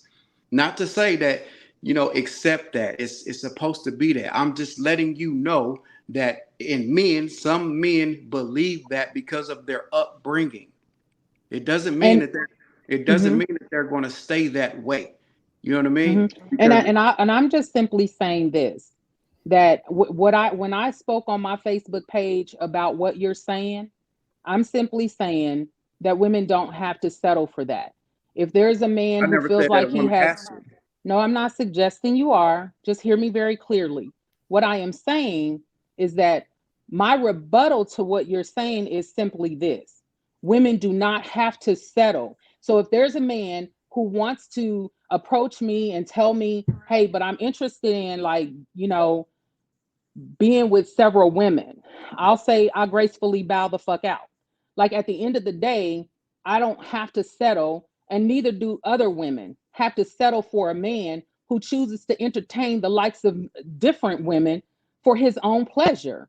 Yes, I'm well aware that they haven't matured or they haven't grown up to an awareness of themselves. I'm sure that that's the narrative. But what's happening is a lot of women are giving men the green light to continue to be, do, and say those very things instead of just raising up their standard of what's accepted and what's not. That's all I'm saying. Okay, so is it wrong for people that believe in polygamy to feel that way? If that's how people that believe in polygamy, I mean, we understand that belief is it's just strong knowing of a thing, right? So if that's how they believe, I'm not here to change the belief of a person. What I'm simply saying is, if we know that people have that type of mindset, but I just personally feel like anybody who believes in polygamy or anybody who wants a polygamous lifestyle is an individual who's all that are involved don't really have a certain level of self-love. That's all I'm saying. I So just don't. I personally. is that a judgment call because it goes against what you believe? No, it's I mean, we judge. I can judge a situation because I'm able to judge it based off of my Hey, own personal. hey, can I My. jump in? Ooh, I want to get in Mhm, right here mhm. with that. So, what I will say is that is a very wide generalization, and when we're making wide generalizations, typically we're dealing with a stereotype. So, I think it's very unfair to say that just because a person may have a polygamous lifestyle or belief that they don't have an adequate sense of self-love. I Thank you. think the fact that you can exist in a world that is going to be um empirically against your way of life and still be that way, you have to have some level of self-love to be like, hey, this is what the fuck I'm finna do, and I don't give a fuck how the norm is gonna feel about it. And I can So tell Mhm. you this as a person who's not even a polygamist, I just as got a a person who don't stand up for stereotypes. That's the activist in me. Hold up, black One sis. second. we There Let me keep we let me go. segue I'm gonna because get back up y'all on the stopped me couch. from the segue. Ah. We're in a deep conversation tonight, and I'm gonna moderate. And I see a couple people hitting me, and we want to get around. But I want to say this is a safe space. And I'm gonna be transparent with when I say that. When I say that, y'all, I usually do that to just to break everything up a little bit, but just to let everybody know and to remind everybody that this space is for conversations that need to be had. This is the Love Live. Of course, the Love Line is open, but I think we're going to close it tonight for the first time. Simply because I think the panel has really uncovered some deep things. This was ladies' night, started with self worth. It traveled into how to raise a man, and then it went into self love and polygamy, right? And I think more and more some of these topics and more I don't think people changing their lifestyle to fit the norm of society. I think now it's more open with the internet and people feeling more comfortable expressing their truths. And I want to say just before we get back into this, we have a whole panel here tonight, and I'm going to reintroduce everybody. I know y'all want to get back going, but we got to do that just to let everybody know who you are, who we got on with us tonight. Of course, we got Mr. Alexander the Great in the building always. We got the Bronze Beauty. We ain't heard a lot from her. Of course, she studied, y'all. She studied every week for the Love Live. Period. I've got somebody who I really appreciate coming on and value her opinion. Miss Love Speaks is in the house with Hi. us tonight. Also, we've got Miss Tequila in the house. Follow all these people on their social media. Shout out to YouTube because YouTube, y'all clowning tonight. This is probably the first time we've had this many people watching from YouTube. So shout out to y'all. One person we haven't heard a lot from tonight is Miss Amber. How you feeling, Amber? I'm trying to get in there, but they Well, we're know. gonna we gonna we gonna go to some of the people who haven't spoke a lot, and of course, Miss MVP, Miss MVP. But Yeah, what's she had a good time up? tonight. Hey, now what's up, Miss MVP? And then last but not least, our host, Miss Delia King. She's in the house. So this has been a deep one. I'm gonna do a little moderation for the end. We got the comments going. Of course, leave some comments. We will read the comments. We are at 1 hour and 38 minutes. We've got 20 minutes until we're in overtime. What overtime means is we may lose a panelist or two. We may gain a panelist or two. People got things to do, and it is Sunday night. I want to go ahead and start with Miss Amber Lucretia. Amber, did you have something to say about this whole conversation that we're having? Yeah, I just want to add just a couple of points. You know, I think for women, I really enjoy listening to Bam's perspective. I think anytime you have a man that can speak to like a high level of intellect, that has done the work, that has been to therapy, that can be vulnerable, that can admit that, you know, he has so much growth. He was once this way and now he's this way. And I think in the world we live in today, there's so many women who are dealing with uh just non-men of quality. There's not like a lot of quality men out there, right? So that's what I think Love Speaks point is too, because the pool of men that we're dealing with is minute. And so majority of women are dealing with these men that Bam described, that, you know, feel like they can have a woman for this and this, that won't go to therapy, that haven't done the work, that want to play games and things of that nature. And Tifa is just saying, like, please understand that women, we don't have to settle for that. But we do know women settle for that, right? That's why men jump from relationship to relationship without healing, without taking time to isolate, without taking time to, you know, to process things before they move into the next woman. Then they move to the next woman because that woman is willing to allow that man to come over there just because she's happy to have a man or somebody warming her bed or whatever the case may be. And so I just think that the bottom line, it all boils down to people just really need to do the work. Like, you know, man and woman. They just really So the need thing to. is, to respond to you, so the thing is that, like, with my daughters, right? You know, when I had these conversations with them, I asked them, you know, how should you go about this? You know what I'm saying? And my daughter will rebuttal to me that, well, I should ask him, why does he feel like he need to do that?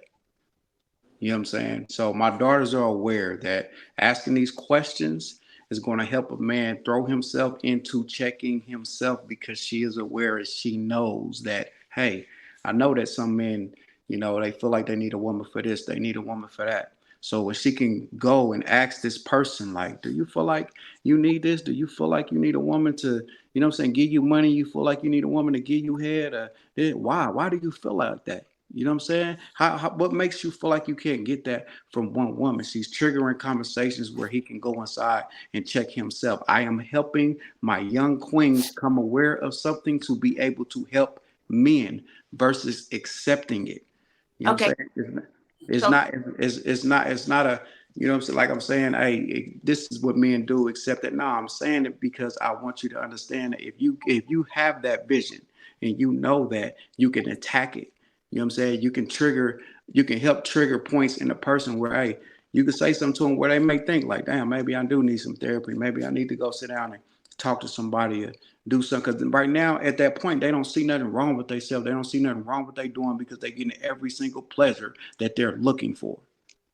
So what well, you're saying is I awareness believe, versus acceptance. You're teaching your daughters to be aware of things, but not to be accepting of what they see. I mean, accept what you see because it is what it is, but you don't have to personally say, this is what I'm going to accept. In order for you to even decide what it is that you're going to accept, you got to be aware of everything that is really out there. You can't be naive to it. And I totally agree with you. That's the difference.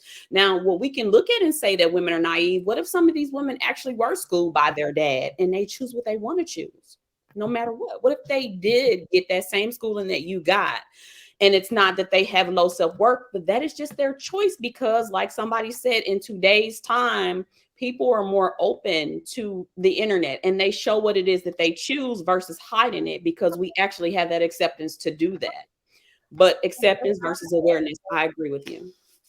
And if I may add, just from a different perspective of a person who is a very large daddy's girl, like a self-proclaimed daddy's girl, like, to me, my father is my Superman. So, but when I say my father is the most honorable man I have ever encountered in my life, if I were to have waited around until I encountered a man like my father, I would be a 34-year-old virgin.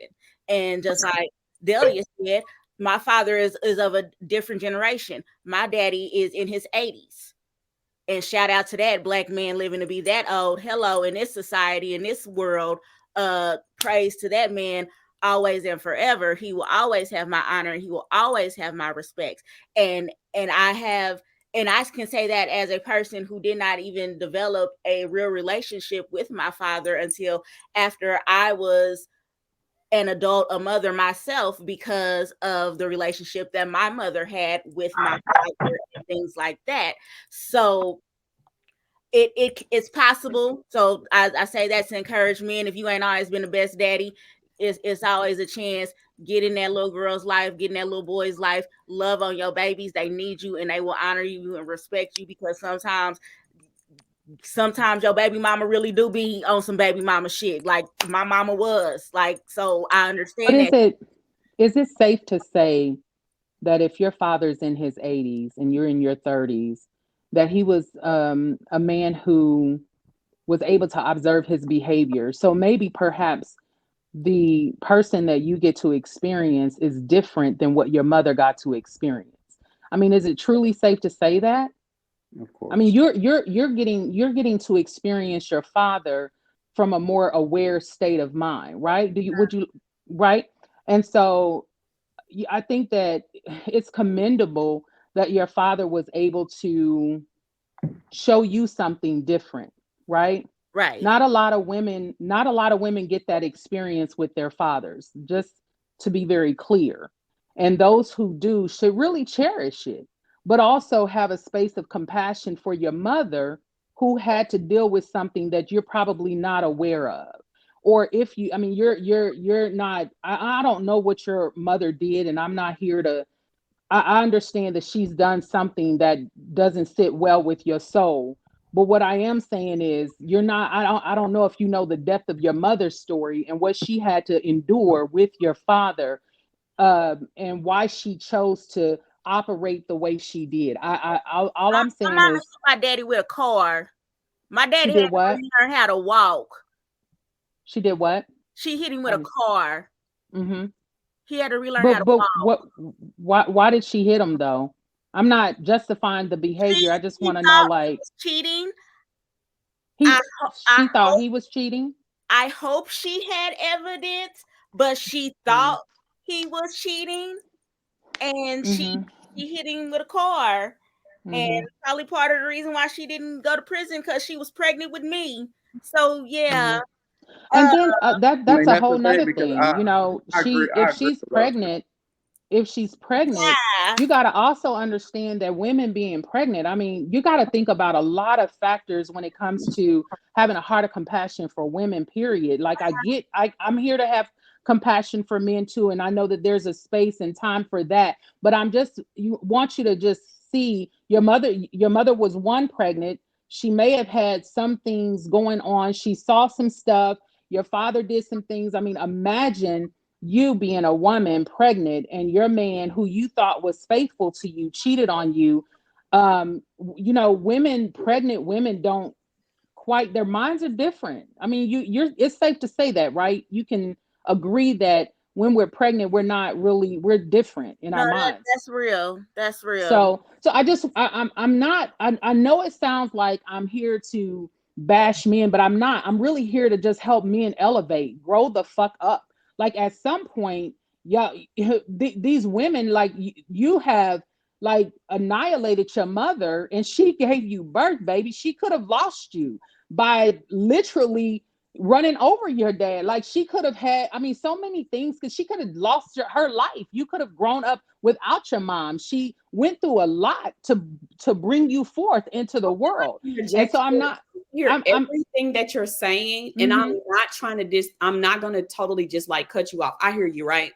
But at the same time, I am a woman raising a son, and everything I am that too. You're you talking to just a woman said, who's raising two boys. exactly. Absolutely. But I'm a woman that was actually raised by two different types of men. One that my father is commendable, and the other from the streets.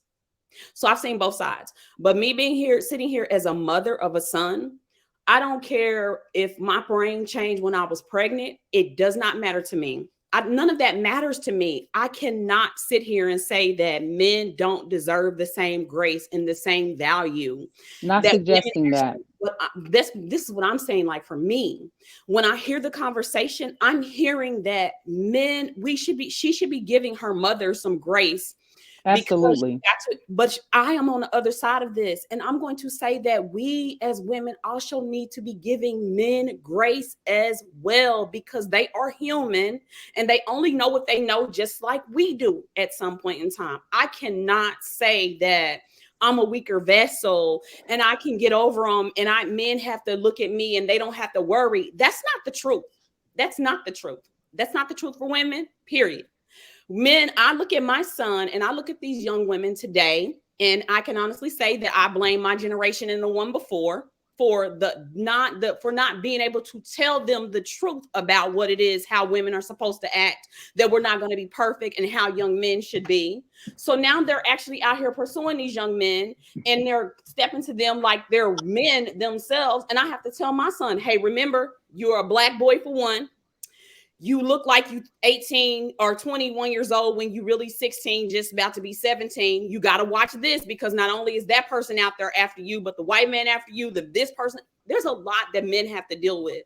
And I'm not over here, and I'm saying cap, I'm 44 years old. Yes, I'm saying cap. I'm not over here with the bull crap.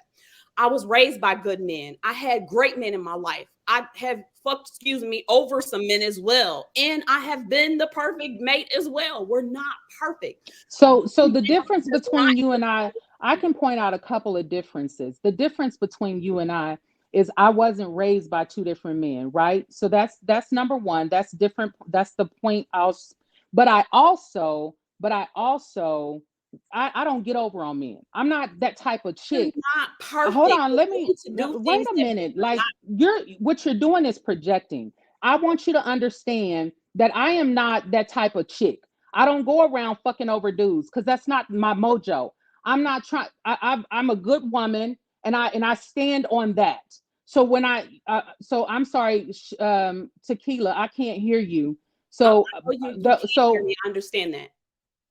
Okay, so what I'm simply saying is I'm not trying to speak from, I'm just simply speaking from a place of my own self-awareness, what I recognize about me, and that I was very giving. The difference between you and I is I didn't get the street game. I didn't. So I had to figure this life called this shit called life the fuck out on my own terms. So it's different with you and I. It totally is. But is it also different with the young lady just said that her mother was one way? It's absolutely different. Absolutely. So what I'm trying to get But you to what I'm no but what I'm disrespect, saying, your perception, it becomes your reality if you remain in what it was that you actually went through. and I just gave her a different perspective. That's all I did was I wanted her to as see. well is a different right? I just simply wanted her to see. I just simply wanted, give me just a moment. I just simply wanted her to see that the reality is we don't react. We don't just react out of just reacting. Things happen, somebody does something, and you're going to do one of three things. You're going to fight, you're going to freeze, or you're going to flight. That's just what's going to happen when the cognitive dissonance, I mean, when the mind goes blank, the body reacts. And that's all I'm saying is there had to be a reason why her mom was triggered to run over her father. There had to be a reason why her father shifted and he became something different to show her something different. That's all I'm saying. So could it also be could it also be that the father necessarily didn't have to shift? What if the same thing that you're saying right now, what if it was a perception? What if it was not that truth?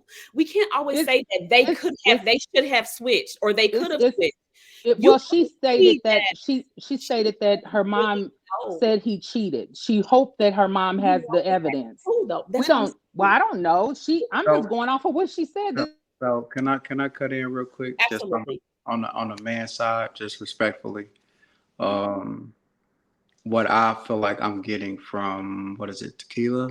Absolutely. Okay, sweetheart. What I feel like I'm getting from you as far as the male's perspective is more so the way that she went into as far as the response of, okay, was your mother pregnant, in the defense of the mother of what the man did. You know what I'm saying? I feel like you're trying to touch on the fact that, well, how we know that the mother didn't do something to the father that made him do something, and then it comes back. You know, it's just because all of it is just about a little it's life. You know what I'm saying? It happens. We all, of course, we're going to do something that's going to trigger a person, and they're going to respond to it. Correct? You know what I'm saying? The thing about it is this: me personally, and I'm just speaking for me personally, I'm not a person that place expectations on absolutely anyone. You know what I'm saying? I understand humans, period, in general. We're all going to do human stuff. Therefore, it doesn't trigger me. You know what I'm saying? I don't have a emotional response to certain things that may come of what may make me feel some type of way or whatever. You know what I mean? That is a form of understanding me and controlling myself and knowing that, hey, you know, some people just do this, some people just do that, but it doesn't mean that it's right. It doesn't mean that it's wrong. It's down their path. Some people have to go down a certain type of path in order for things to come into fruition for them. We can tell them, we can talk to them or whatever, but if they do not go into the experience, it's not going to mean anything. The experience is going to teach them everything that they need to know. Just like her mother trying to hit or hitting her father could have threw him into an experience of, well, damn, maybe I need to get my shit together. Maybe I need to be chilling out doing this so I could be here for my daughter. I need to become a better man and teach my daughter this and teach my daughter that. You know what I'm saying? So it's just different things, but it doesn't go into saying that, well, he was wrong for cheating or she was wrong for hitting him with a car. We can look at it for however we want to look at it, but for them, it may be something completely different. They may accept it. They may go on and move on for it because it's like, I feel better about it. I'm a better person. You know what I mean? It helped me grow. It is Around. what it is. Like It's your life path. You have to understand that down your life path, everything I've is known there my dad for a my entire reason. life. Hey, so So before we go too deep into this, this has been a really introspective conversation. I'm gonna segue very quickly. We are 5 minutes away from the 2 hour mark. So, any of you who have a 2 hour commitment or you got something to do, this is your time. If not, as usual, we will go for another 30 minutes or so, maybe an hour. We've got some comments going. If you've got the comments, if you're in the comments, leave some more comments. And of course, we will read your comments and questions. We've had a really, really deep conversation tonight, and some people we haven't heard from a lot. So I want to just kind of spotlight one person who I really value their opinion, who we haven't heard from at all tonight. The Bronze Beauty, aka Daniel who do nails. I know you're kind of just a fly on the wall at this point, right? Yeah, it's just been a lot. Ugh, it's been a lot. I have a son. He's 23 right now, so I don't even know where to begin because we've got so many topics going on. But my son actually, I didn't teach him to be the prize, but most definitely be secure and self-love within himself for sure. So that he attracts the same thing. He attracts a woman that's secure and self-love in herself. And that's what he's doing. And he's not settling either. When I talk to him about if he has a relationship or if he has a girlfriend right now, he doesn't have a girlfriend right now, and he's not looking for a girlfriend. He's not looking for love. He feels like it's going to come to him naturally and genuinely and things of that nature. He was the kid that was in school that I had to make sure he was 18 when the girls were 16 coming in as a freshman. I had to make sure, you can't talk to those girls because at that point it was statutory rape. I really was really open to with my son. I had him at 19, so me and him kind of grew together, and we have a real respect for each other, but he also respects me as his mother, but tells me everything. He literally calls me now and tells me that he's going out to the club. And he doesn't even live with me. He's been on his own for 2 years now. And he calls me and tells me, hey, mom, I'm going out to the club. I'm on my way home. And I'm like, okay. Like, he doesn't have to do that. But out of the respect for me as his mother and the bond that we've created, he just does that. I was the kid that was always, my mother and my father always told me to call home, and I never called home. If I was out, they were, why call home, check in. And now I have this kid that actually does those things that I didn't do. I also had a balance though between mother and father. I was raised in a 2-parent household. Um, my father was, worked at night. He was I got the older father. He would have been 80. He passed away in 2015, but he would have been in his 80s now. And I got the older version of my father. I didn't get the young version that my brother got. Me and my brother are 13 years apart. So I didn't get the actual young version that my brother got. So I saw the responsible handling business, going to work. But I also saw a balance between my mother and father.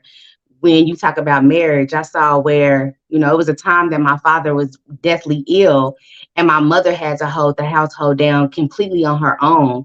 And then I also saw the fact that when my mother went through a severe depression and she stopped working, then my daddy held the household down completely by himself. And then I also saw the balance when they were both in a good spot and they both put in what they were able to do. They both, helped took care of the household together. So I saw kind of a balance between the relationship, which I'm blessed for because that's how I want to most definitely. That's a relationship that I want to have. I want to have a balance between that because I don't necessarily think a relationship is going to be one person bringing everything to the table. And it's some days I'm gonna be able to be at 50% or 60%. Some days he might be at 40. It's gonna always fluctuate as we grow, as we change. Whether it be I think Tequila said, we have to revisit those contracts on whether it be monthly or yearly basis in the relationship.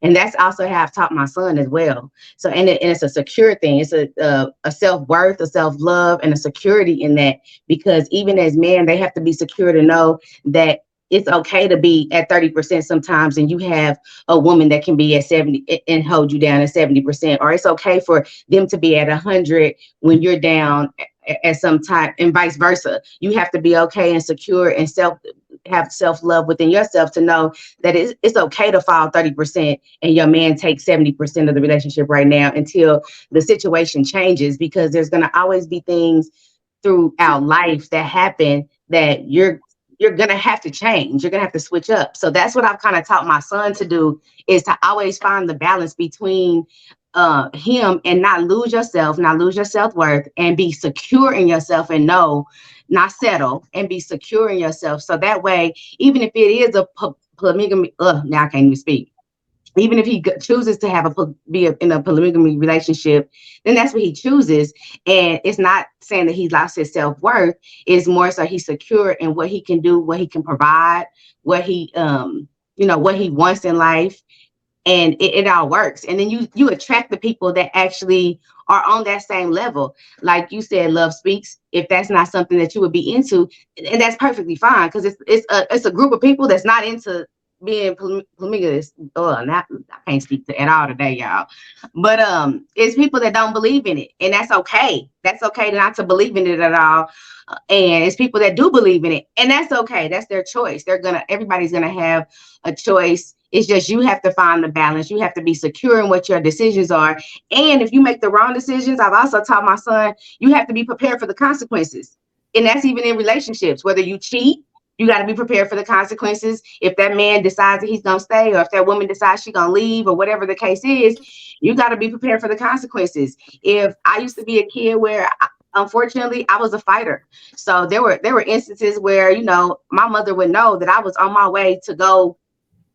Back then we could pull up at people's house and we could actually truly fight without guns involved. So, and I was, mama, here goes my debit card because I might need bail money. Like, they made sure that I was responsible enough. If you about to go do whatever you gonna do, you gotta suffer the consequences, whether it's in everyday life or whether it's in a relationship or anywhere. So most definitely, it's the balance that I think everybody needs to find in every situation, whether you're dealing with relationships, situationships, friendships, mother, father, parent, child. Every situation has to find that balance in it. Yeah, and polygamy is in a lot of cultures just beside the Western culture. So it's Americanized to have one woman. Just want to throw that out there for y'all. It's just something that's not. It's not as frequent here where people have had the experience of seeing it. You know what I'm saying? Well, as much as they've seen monogamous relationships and marriage and things of that nature. So when you talk about polygamy to certain people, it's so foreign to them where, it kind of makes them feel like, well, it goes against my beliefs, so it's a little bit triggering. You know what I mean? But if you don't really either know people that are in it or done the research and study and try to find and talk to people that have that deeper understanding of it, then yeah, it's gonna bother you a little bit. You know what I mean? But I think Yeah, and that I've actually talked to some people that are actually in a relationship like that, and it's not even all about, yeah, like, a lot of people think it's not sex. It's not even all about sex. Like, some things just work out because it might be a woman that loves to cook and that's her passion, and she wants to be able to be a stay-at-home mom, and that's what she does. It's women that are out here that want to go out here and have a 9 to 5, and she can pick up the kids from school and it kind of works. And then the man actually is still working as well, and it's a financial thing, and they all bringing in, $80,000 a year, and taking care of each other. So I mean, it works for some, but like I said before, when you have your belief, you'll attract the people that you know you believe in. Love speaks. You'll attract that group of people that you fit in with, and if And, somebody Oh else, yeah. and, right, I'm well aware that I'm drawing not unto me. I'm not even concerned about a man who's interested. I don't meet those kind of guys that right, so that it doesn't bother. Polygamy does not bother me. It is what it is. People do it because they want to do it. They do it for some of the reasons that you said.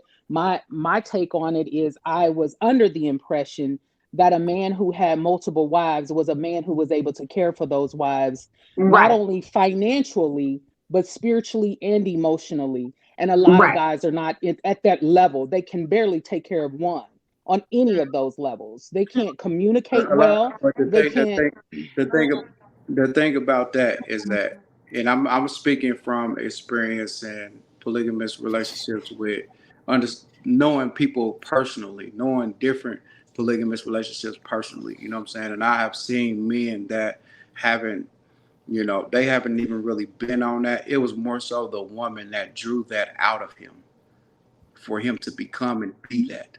You know what I'm saying? A lot of men, it's not just because a man is polygamous doesn't mean that, he has to be able and capable of, I'm saying, doing this and doing that right off the back. Sometimes he has to grow and adjust into it just like a woman has to in a marriage. You know A what I'm lot of polygamy relationships actually, um, they actually start with the woman. Normally, the woman is the one who's actually introducing that type of stuff saying? into the relationship. If you Because, actually talk to a lot of people that are in those polygamy relationships, a lot of the women are the ones who are actually even initiated. So, Which uh, speaks a lot A to, lot, a lot, so it yeah. really speaks a lot to who's leading relationships, period. If you're looking for a grown ass man, then a grown man is, Ain't gonna have this. he's not going to let the woman lead well, I in don't think he any step. necessarily lead. I think it's more if you're so. y'all saying have a if you're misconception. saying that most, I hold don't on, think if it's. you I both don't are think it's saying leading though. what I'm I think it goes hearing, back to what what I'm Tequila hearing said. wait a minute, let me just say what I heard you say. I heard both of you say that it was a woman who taught, or who put the bug in the ear, or who brought it out of the man. That's what I heard you say. No, So but that's if not that's what necessarily you're leading. saying, That's not yes, that necessarily is. leading. That's going back Anytime. to the contract. That goes back to the reviewing the contracts, because everybody changes and grows. That goes back to what Tequila said when I said, I'm sorry, when she said but that no, you go back to she's the right. You contract. said that. I mean, you have to stand in that. You said that. Hold on, hold on, That hold the on. So, woman check initiated. this out. Check this out, right? The male lion leads the pride, correct? Yes or no? No, that's a Yes no, or no? Right, right? right, right, Yeah. right. That's a no, right? The He leads the female. pride. He doesn't lead the pride. Well, I guess he does, but Okay, hold on. I'm getting to it. I'm getting to it. I know you. okay. I know you know where I'm going. Right. So the male lion leads the pride, right? Who does the hunting? A woman. Okay. So why would the male lion feel some type of way about a woman going to lead to get food for the pride?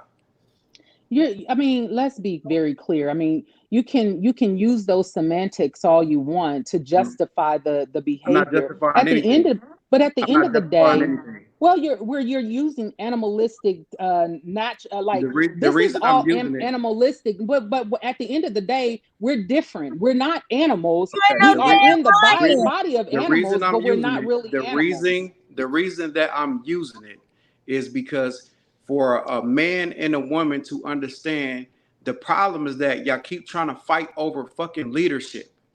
You know what I'm saying? Nope. No, first of all, you're getting You offended. don't Like own I a said, there's a a problem. person, I said it's a problem if I'll let you speak, baby. I said it's a problem if the woman is leading. Did I not? Like I'm not fighting for any type of position. In fact, my hope would be that the man would lead. In all relationships I've been with, I've allowed the man to lead. So you So at said the end of the day, if I were to make a suggestion and he just goes with that, he's not he would have to be able to rebuttal my suggestion. but see, that's the thing that I'm trying to help y'all understand. Y'all keep saying shit about a man leading, how a man is supposed to lead, and you're trying to dictate how a man is supposed to fucking lead. You know what I'm saying? Listen, if you are better than me in a certain situation, you're going to have to lead. It's that simple. I can be okay with that. That doesn't mean that you are a leader of me overall. But when it comes to this, baby, you have the comfortability to be in a leading position. You know what I'm saying? You take care Listen, of the I'm not house. I'm You not take care of denying house leadership. as a woman. For most monogamous relationships, the woman holds down the house. You know what I'm saying? When it comes to cooking, cleaning, doing laundry, things of that nature, a man doesn't have a problem with you doing that. You're leading him in doing that. He don't have to do it. But if you leave that nigga alone and he never know how to do it, he's going to be fucked up. You know what I'm saying? So a man can be okay with taking the back seat for his woman to do something that she is exceptionally better than him at. That is okay. It So is not can a we problem. I want to just put it in perspective. I'm sorry, I just want to make certain we're still on the right topic, because what I heard was you all spoke about polygamy and how the relationships of polygamy get started, and they generally get started because of a woman. Some. Well, what I'm Some. saying when I say that, So well, I wrapped it all in because when I said security and self worth, just because you're in a polygamy relationship doesn't mean that you don't have the self worth. I think it's self worth and security. When you're secure in yourself, and back to what Bam said, if you're a woman and you say, "I'm here and I'm taking care of the household, but we need more income," and you're talking to your actual husband and you say we need somebody else to help, and you introduce or you bring somebody else in, it goes, like I said, it goes back to the contracts every year or 2 years or whatever you decide, that Tequila stated earlier, to negotiate, because every situation is different. In 2 or 3 years, that might not be the situation, but it's what works for the relationship. And you still got to keep a security within yourself and a self-worth with yourself. That doesn't take away from your self-love at all. Because the thing is, with most monogamous relationships, it's a constant revisiting a contract because it's people looking for reassurance. In a polygamous relationship, they ain't looking for reassurance. It's already insured. They know exactly what it is. They know exactly what they're trying to do. It's always on the table. It's a trustworthy commitment and contract between two, three, four, five people. They have a contract that is solid. They do not have to keep on revisiting the contract because they know exactly what they're doing, why they're getting into it, they're comfortable with it, and they're moving forward with it. Monogamous relationships, y'all keep revisiting over and over these contracts because you have no trust. that Let, doesn't let me make go. Let me go sense here. though, Let me because jump in really quick because I've been kind of quiet on this situation, and I think out of the whole panel, am I the only married person on this panel tonight? I'm gonna speak for married people who ain't having problems every day. I'm gonna say, you got problems now. Humans, I'm pretty sure. One thing I will say about brothers who polygamous is stronger than me because I'm not arguing with three women. Let me tell you that it's hard. I got a hard time arguing Not with the a, one I got. not an argument. It's not an argument. But I'm saying this. I'm just saying, not only comic relief, but to be honest, but as a married man, I say it just goes for what's for you. And a lot of us have talked about raising daughters. I got two daughters. We know, if y'all don't know, Bam's got daughters. Everybody's got daughters. All of us men. And one thing that I'm really big with my daughters is recognizing their skills and recognizing their weaknesses and kind of raising them upon that, right? Because, unfortunately, like, I don't know if you know this, or maybe I'm just a different person or socially inept in certain ways, but even my daughters have certain skills at 6 years old that I just don't have, right? I can see it in them already. Certain things just emotionally they don't that I don't have. Maybe it's because of my upbringing. And another thing that we kind of have in our household that's huge, sponsored by my wife, is always faith. And that's like a really big thing, not just faith in the unseen or faith in God or faith in this or faith in that. I'm saying faith that the work that you putting in is working, that your intention is working towards what you need. And I can agree with Bam when he said this is new age. You got to kind of know what's going on now to educate in the day of what's now. Because polygamy is one thing that your children are going to be exposed to, because it is something that I wouldn't say is growing, but it's more out in the open now, right? It's something that people are talking about. It's something that people are showing you on social media, that they have multiple partners and that they all live together, and the education's there. It's just like LGBT or whatever. That is something you can learn about. It's not in the shadows as it was. I had a DoorDash driver the other day, and I was like, oh, okay, this is different. You bringing me my food. But one of the biggest things I will say is this is a safe space, and this is a place that you can speak your opinion or you can speak your mind, and this is no judgment. And this has been a fiery panel today, and I appreciate that, because I mean it's genuine. And I think many people, they're opposites. You rarely get to talk to them in a safe space, right? When you don't believe what someone else believes, typically you don't get to talk to that person and kind of understand each other more. So with that being said, our host Delia, she said she was gone, but y'all drew her back. Y'all brought her back. Look at that. She got a brother in town, and she said, you know what, I can't be done tonight. We are in overtime. And if anybody didn't have anything to add on our current conversation, we can go ahead and hit the comments before we get on out of here. Love Speaks or Bam, y'all done with this? I I want just I just want to say, oh, go ahead, Delia. I wanted to just me personally only elaborate on this. I don't want to upset none of y'all, but I do know I've used the analogy of the whole lion situation myself before, just in the salon in the same format, more so on when he was saying that, okay, yes, the male lion does lead the pack and he protects, and then female lion goes out, hunts, and does like that. Okay, and then the discussion that I've had further in the salon is the reality that when a male lion comes around, the female lion knows that she needs to go and move around, because in this moment, the male lion is going to protect. And when we're here at home, those are one of the things, of course, that we're looking for within our man as well, like to be that security, that provider of that emotion. And I think that the issue, of course, as to why no one wants to compare us with the animals is the work side, the financial side. But I feel like you still, as an adult, just as well as you know your position in those securities, need to know yours in that facet. And that's when he touched on the female side of things. And I think that it's just, for me, it's unfortunate that you can hear every sex know exactly what a female's supposed to do in a relationship, but we all still wonder exactly what the man's supposed to do. That's a hard pill and reality. And that's why I've stated and made a video even this week that there are way more men that experience what it's like to be a woman inside of a relationship than women have experienced actually being a woman inside of a relationship. Mm. Facts. Mm. Because Facts. you have so many you That's have like so many Campbell's soup. you have so That's many good. that's beautiful, because you got so many men that growing up, majority of women get thrown into adulthood way faster than men. You know what I'm saying? Servitude. Y'all go out on your own. Y'all get Servitude. apartments. No, that's true. We do go out. Y'all go out on your own. Y'all get apartments. Y'all do what y'all have to do. A lot of these men don't go out and do that. They go out and move in with you. You know what I'm saying? Would it be So, safe to say this is so cultural? It's pretty cultural as well, though, just as much as gender based. This is more cultural. Yeah, yeah, for the most part.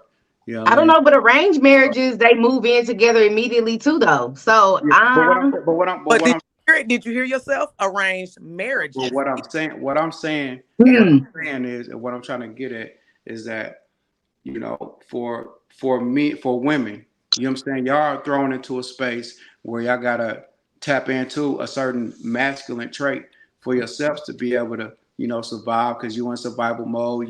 You're doing everything on your own. You're doing it without a man. You know what I mean? So when a man comes and move with you, you are allowing him to lead your space, your house, but it's your stuff. It's not his. You know what I'm saying? It's not his. He knows this in the back of his mind. So he really is not feeling like a complete man because it's not his stuff. At any given time, he can go. You know what and I'm and saying? and again, I can't even like relate to that, because I can't relate That's to it, fine. because I'm saying not all women allow a man to move in. Like, some women move into the man's home. So I hear what you're saying. I'm just saying there are a lot of women who do allow the man to come move in, and it demasculates, or I'm sorry, emasculates the man. But at the end of the day, not every woman is like that. Not every But woman but is let's go. Let me moving. say one thing though. Okay, now let Being me that finish. is Let me hold finish what on, I'm saying because I keep cutting me off. Because I moved them in. it's cultural. So What I'm saying is that we get that. We know that side of it. Just like you said, you don't have that experience. You don't know that. That's why I'm saying it. I'm trying to give it to you so you can have it. You can understand. Try to at least try to understand that for majority of people, that is the way that it is. You know what I'm saying? It's no need to get all combative and all of that stuff just because what I'm saying may be triggering. What I'm saying to you is this: when it comes to certain men, most men, majority of black men in our generation, maybe not be your generation. Our generation, this is what we've endured. This is what we've gone through. This is the path that we have gone down. We have experienced these type of things where most men have moved in with women. So a lot of these men haven't even developed the skill to learn how to be a man, to pay bills and do things on their own, which means that for most women, they automatically don't even have a high level of respect for them because they don't feel like if anything went wrong, they can take care of stuff because they've never had but nothing on but their but own. Bam, why is that? Why Yeah, my why do point. men why is that the statistic though? Why is it that men, like, what is the reason why? Because majority of black men, you know what I'm saying, they are in a single parent home. You know what I'm saying? Some Is black it men because have. they're being raised by black women? Let me finish. Let me finish. Is what I want to know too. I'm not saying that I'm blaming anybody. I'm just No, saying and I don't take it that way. for But for we some do want to figure out why. Hold on, let him Get finish. down to Let the him root finish, cause of Amber. it. Let him finish. He trying to finish. He's We got finishing them. the thought. for some black men, their majority of us come from a single parent home. You know what I'm saying? Some of us have mothers to protect us and help us and guide us and put us in the right position. Majority of us do not have that shit. You know what I'm saying? We're from home to home. We're friends' homes and things like that. We're staying with other people. We're staying with cousins. We're staying with relatives. You know what I mean? So when we come in contact with a woman that has her own stuff, it's just something that we naturally do. If that woman is accepting to that man moving into her home, he's going to do that. He's going to do that. For most men, they just get caught in a wormhole where they don't ever get out of the shit. That's all they do. I think one of the biggest things, why I keep repeating saying is cultural, is not that I disagree with you. I just think that you're about 100 years into the future of the problem. And I don't think that people understand systemically this is the way it's set up.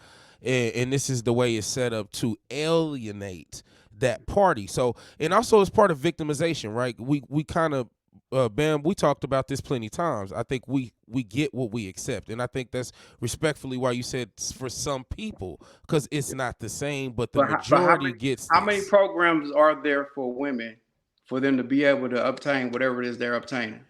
billions, and there's none for us. Okay. So There's for a not one. man, so you know what I'm saying? That's what I'm saying. Like a woman can go out and file for Section 8 and get it. A man is not that easy. You know what I'm saying? Nothing that we go for is that easy. You know what I'm saying? And So it's systemically like that, and that's kind of the thing of, I think for we're dealing with the all African American panel here. We don't have one person this week of any other race, and I'm gonna be the person who puts it on the line and says it. It's just kind of goes back to Jim Crow, man. This is, and that's the dynamic of the Love Live, and that's the dynamic why I appreciate everybody coming on and lending their stories to the platform, because I think it helps people understand that on one side you say that, Bam, but then you got Love Speaks over here, who I think genuinely has in her years, even though she's maybe older than us, she's lived a different life. She's seen something different out of life. For the It record, I'm 45. For the But record, I'm about I'm to oh, say, 45. oh, okay. Well, I'm well, 50. she's older than she's Oh, might be older than me then, not Bam. No, I'm just playing. don't. But look, check me out though. But everybody's perspective is different, and that's what you gain from the Love Live. I'm not gonna cut this off. I'm gonna let it keep going as long as y'all want to continue tonight. But I just think one of the biggest things is understanding in a safe space that we're just all different, and systemically it's like if I was Jim Crow and I was watching this live, I would be like, yes, this is what I wanted, this is it, this was the goal, is to remove and demasculate the man, and I think re-educating of men is it, right? And yeah, it's a weird, go but the ahead. thing Can is, can a re-education start with the fact that you know whatever Well, go ahead, MVP, what you got to say? no, What does it I'm gonna start be with? quiet and I'm gonna sit in my soft energy. I I should got a question, Bam, though. stand So and speak. So I Mm, got a question, Bam. When you said it emasculates the man when a man moves in with a woman and it's her stuff and he's never actually I had his never own said that place. it emasculate them. Oh, okay. Well, sorry. But when he moves in with a woman, my thing is this. Unfortunately, okay, we know everybody's situation is gonna be different. If a man moves in with a woman though, and they're both together and we're growing together and we have this relationship, then what would be the point of separating if we're both on the same track or the same page and we're going to grow in our relationship? What would be the point of separating and then coming back together? I mean, it varies for different people. You know what I'm saying? I know for me personally, you know what I mean? I've always stayed on my own. You know what I'm saying? I was homeless at one point in time, you know what I mean? And, you know, I went out, I got my first place. When I got my first place, I walked from work back and forth for a whole year, 2 years. You know what I mean? So I already learned how to develop a skill to kind of go out and go out there and get what it is that I needed to get because I never had shit. When I was with my youngest daughter's mom, she stayed in her apartment. I stayed in my townhome. I made it my business to go out and buy me a house as a man. The reason that I chose to make that decision is because when I talk to my married friends, some that are successful and some that have been divorced, I have asked them what is their one regret. You know what I'm saying? And pretty much all of them told me their one regret is that they have never fucking did anything on their own. They have always done it with a woman, so they never completely felt like a man. You know what I'm saying? Now, I'm not saying that as a shot to women. It's not for you to take personal. For men, for those men, they felt like everything they did with their woman. They didn't do shit on their own. They didn't bring their woman into a home. You know what I'm saying? Where she can feel safe and protected that he can do this. You know what I'm saying? Without her. I mean, I I knew no, I understand exactly what you're But saying. I but just for me, unfortunately, I bought a house very, very young, so I come against the situation a lot in regards to relationships, and if I'm running this a man that actually I've owned my house since I was 21. So but I just feel like if we're on the same page and going towards the same thing, I don't feel like it's a thing of separation and then coming yeah, back together. the way that women interpret things and move about things is completely different from a man. You know what I'm saying? Y'all can receive verbal affirmations and move forward with it and live the rest of y'all life and be cool. No, we need physical shit. You know what I mean? Like it's Right. So go physical. get a It house has to make together. sense So what to you. happens when you go get a house together? So you meet a woman today. She has, and let's say you didn't have your own, not necessarily your own place, or you moved in with her, and she has her own place. Then at that point, you switch roles and you lead, and you say, okay, we're going to move, and we're going to go get our house together. Then at that point, that's it. So you have to feel like you have to go get a house by yourself. No, I'm not saying. Like I said, it varies. You know what I'm saying? It depends on the person and what they're feeling. It is knowing yourself. It goes back to self awareness. It goes back to self worth. It Can, goes back to self. It goes back to all of those things. If you are a man that is comfortable with that, then hey, that's good for you. But you have to understand there is a percentage of men that are not okay with that because of everything in their life has shown them that hey, every woman in my life have fucked me up, have broke me, have turned their back on me, have done this, have done that. So no, I don't feel comfortable with putting myself in that type of situation. You know what I'm saying? So that doesn't mean that that man is wrong for feeling that way. His Right. life, his life experiences have shown him that over and over and Right. over. Until a woman comes into his life and shows him that she's not going to break him and leave him, he's never going to believe it. so let me say this. I think one big thing too is huge. I think ladies don't want to accept sometimes, and I'm gonna join the fella side. I'm gonna join the side for the first time ever in the Love Live. I think one time, one big thing is, all right. There's this possibility of things you can say about a situation, and you pick the side of things that you would never pick out of a person. Just like you know, Bronze Beauty, I'm gonna pick on you because you said in a live, you said I'm gonna drink liquor and go drive fast, with the bad boys, right?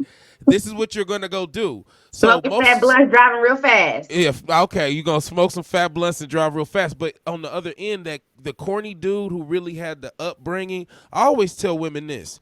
Have you ever dated an anime nigga? You ever dated one of them anime dudes? No, you haven't. And you know why? That most of the time the Because anime they dudes, musty.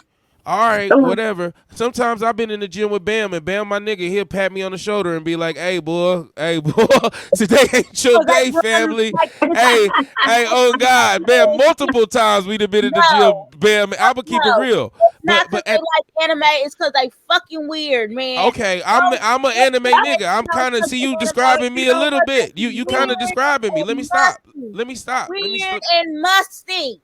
But listen, MVP, you are an anime girl. You don't you know. Let me just finish. Cause this The is the thing. This is the thing. Smart people, right? People who have intellectual that separates you from the herd and makes you weird. And no matter what culture, that's one thing. But also people who are raised right are sometimes less common in the black community than people who are raised wrong. So that makes them kind of weird. And I think for women, you don't go for those dudes most of the time who had the two parents and's got the plans and want you to jump through certain hoops for the first date. You want to smoke fat blunts and ride But fast. that's the And thing. be So out in the streets with a But that's thug. the thing, Cope. That's the thing you got to be careful with when you say that people are raised right and people are raised wrong. Nobody's raised right. Nobody's raised wrong. People are raised different. we'll raise with effort It's effort in everything. and being It's just conscious. finding and understanding what that effort looks like. That's what I'm saying. Like we keep trying to put this judgmental coat on everything of it's supposed to be something. You know what I'm saying? Because of what we have been taught, what we have been conditioned to believe, we think that it's supposed to be this, it's supposed to be that. You know what I'm saying? That's because we have no understanding of the other side of things. Because on the other side of things, it can supposedly be that way.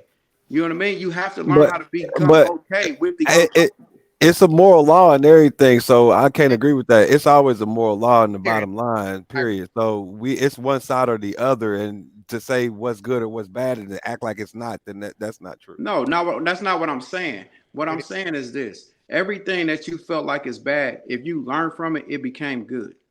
Yeah, facts. When you You without know what But I'm hate, you saying? but wouldn't at know the what same love is. time, your goal as a facilitator in any role is to help avoid the bad.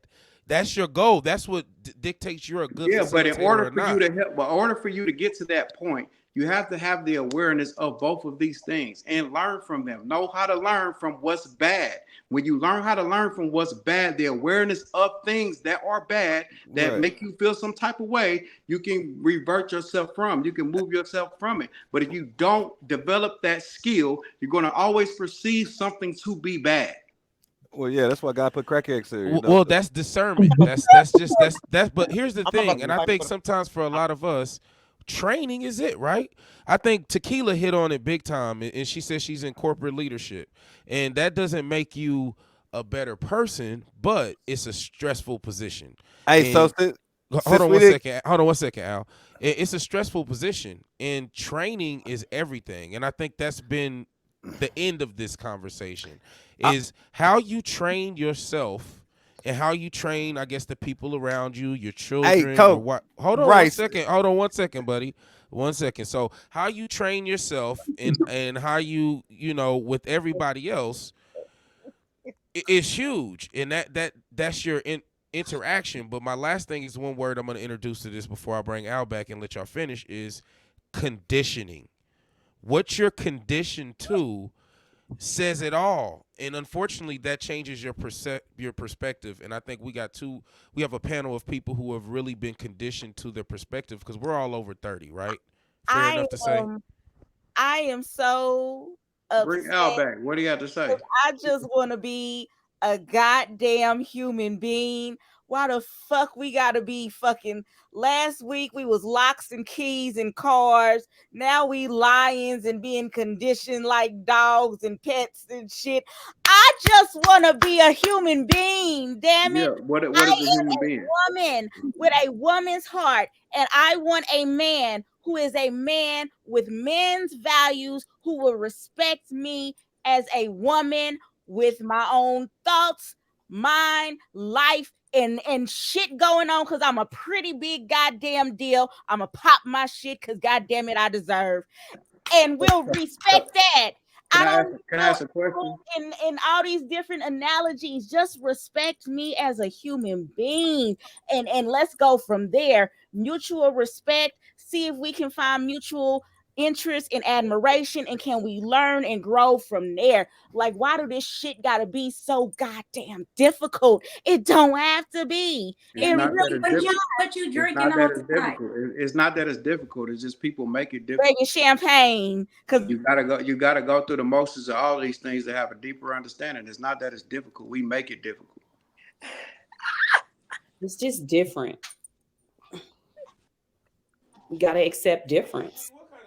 You don't have to. What kind of champagne? What brand champagne? We're gonna break it up, y'all, because we're gonna get to these comments now. I love the fire tonight, y'all, but I gotta go to a meeting. I'm celebrating because Hold on. MVP, what are you celebrating tonight, MVP? I am celebrating because I found out that I'm a semi-finalist at the KCPCA for Best Spoken Word Artist. But with me being a semi-finalist this year, that makes me the first and only 5-time semi-finalist for Kansas City's Best Spoken Word Artist on period. So yes, I'm sipping champagne. God damn it! It's Let's a go. beautiful life. Let's go. Yes. Good. Congratulations. I like it. So Al, you got cut off, man. Al, what was you trying to say, bro? Oh, Damn. you Damn, he said lost it. nah. I didn't lose it. I'm just overwhelmed with everything. Now I was just speaking to the fact that you was talking about conditioning and things like that. I was trying to transition to the segue that we never even got to go to with the teacher and the student and shit, and was talking Oh, we about about to go to comments, pimp. You know, we are 2 hours and and then you cut me 37 off minutes again. in. I'm go. Yeah. Okay, he's gone. All right, so look, we're 2 hours and 37 minutes in. I'm gonna go ahead and hit these comments really quick because we got some comments for y'all.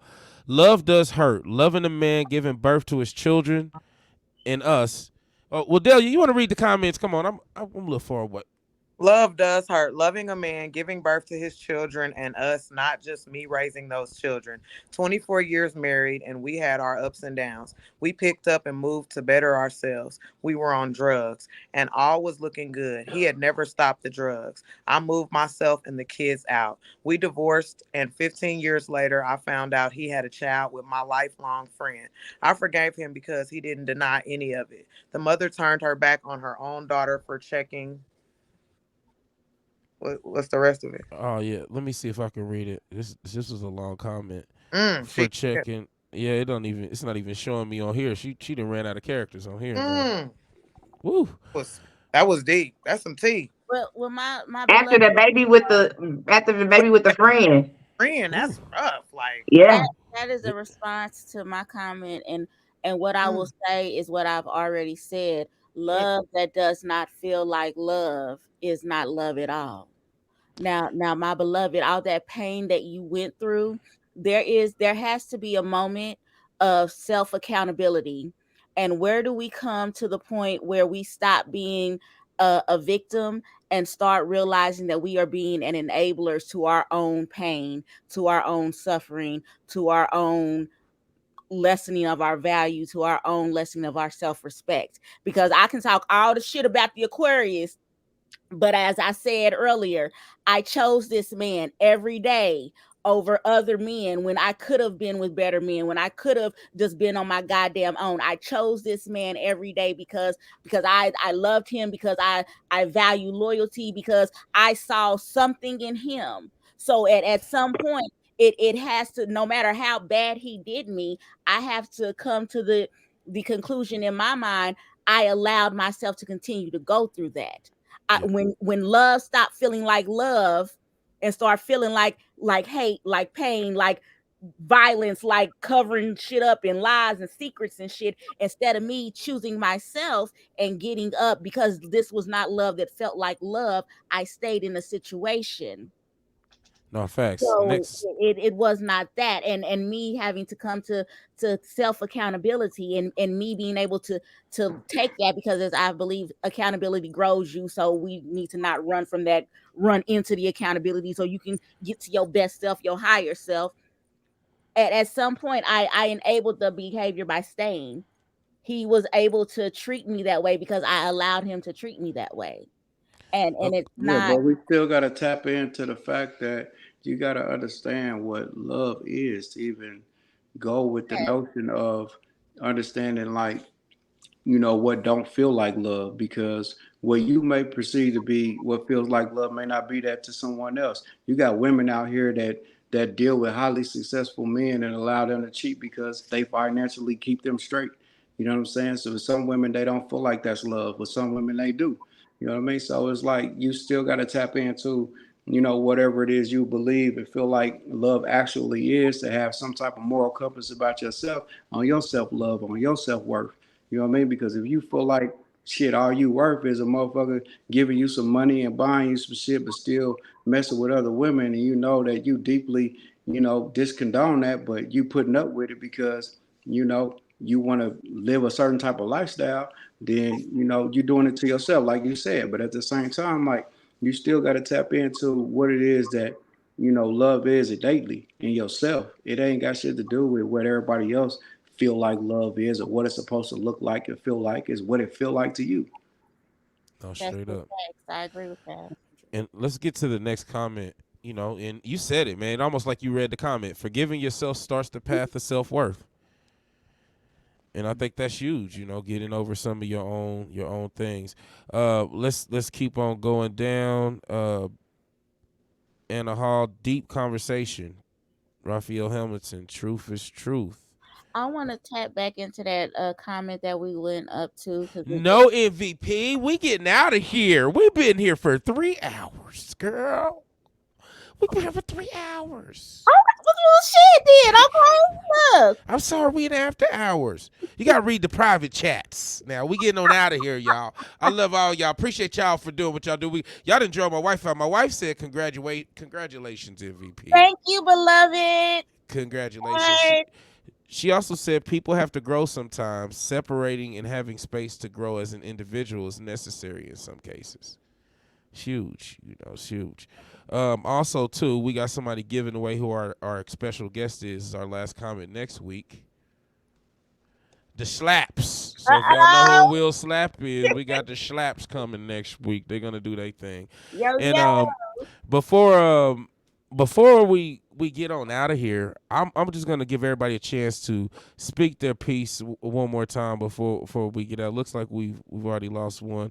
We're gonna go ahead and start with Mr. Bam. Shit. I already said everything I need to say, man. Whatever y'all got for me, I'm with it, whatever. But and all in all, everything just boiled down to your self's perspective. Don't let nobody, change the way that you feel about something because they feel a certain type of way about it. If it feels good within you and it makes your life happy, it makes you happy, keep on doing it, keep on moving. Don't let nobody change how you move, how you think, what you accept, what you do not accept. If it makes you happy, if it pleases you as a human being, keep doing what you're doing. Yeah, and last thing before we get out of here, Bam. Ain't you a part of a men's conference coming up? You want Yes, to sir. plug that? Yes, sir. May 27th. Yeah, so check out that. That's coming up soon. Just men healing men. I know it's a big thing. A lot of brothers talk it, but Brother Bam actually does walk it. We'll see y'all next week with Bam. Who's next? The Bronze Beauty. She studied for it, y'all. What's going on, y'all? I mean, it was a lot going on tonight. I appreciate everybody that came out to speak to us and give everybody's opinions. Last I wanted to say though is everybody's opinion and outlook on everything is going to be different. Like I don't know if somebody else said it, but it's the experiences that we all had in life, the upbringing, and the experiences that we went through in relationships are all going to give us a different opinion on every situation, whether it be relationship or even situations, or even just like Alex was saying earlier, the teacher and the student fighting. Every situation is going to be different from our experiences that we've individually had, and it's perfectly okay to have those opinions from your life experiences. Just gives everybody else a broader horizon on how they see situations in life and relationships. And I appreciate everybody's opinion. I appreciate everybody being here and being able to come and express their beliefs, non-beliefs, and if it even opens up other people's eyes or helps somebody else out that's watching, that's not on the panel, that's what we're here for. And I appreciate it. I'll see y'all next week. I'm going to go Facts. smoke fat blunts and drive real fast. Drive real. Next, we got Miss Love Speaks. I do want to thank you all for Amber. Thanks for inviting me. Yeah, Amber was not so sure she wanted to invite me because she, kind of knows my personality type. But I will say that I know I ruffle the feathers of people, and I'm okay with that. I'm not here to look for friendship. I don't. I'm very well aware of myself, and I'm at peace with me. And I am definitely in love with who I am. So at the end of the day, I think that self love is the best love, and self awareness is key. So be to your. There's a saying that says, "Know thyself, and to thine own self be true," and that is what I stand on. I thank you again. I bid you all peace on this day and forevermore. Yo, what's up, world? It's your girl, Envy Pain, aka the itty bitty pixie one. And you can also call me the real MVP. It was such an honor to chat with you all tonight. Thank you so much for your time, your attention. I wish you peace. I wish you love. I wish you joy. I wish you blessings. And until next week, I'm out.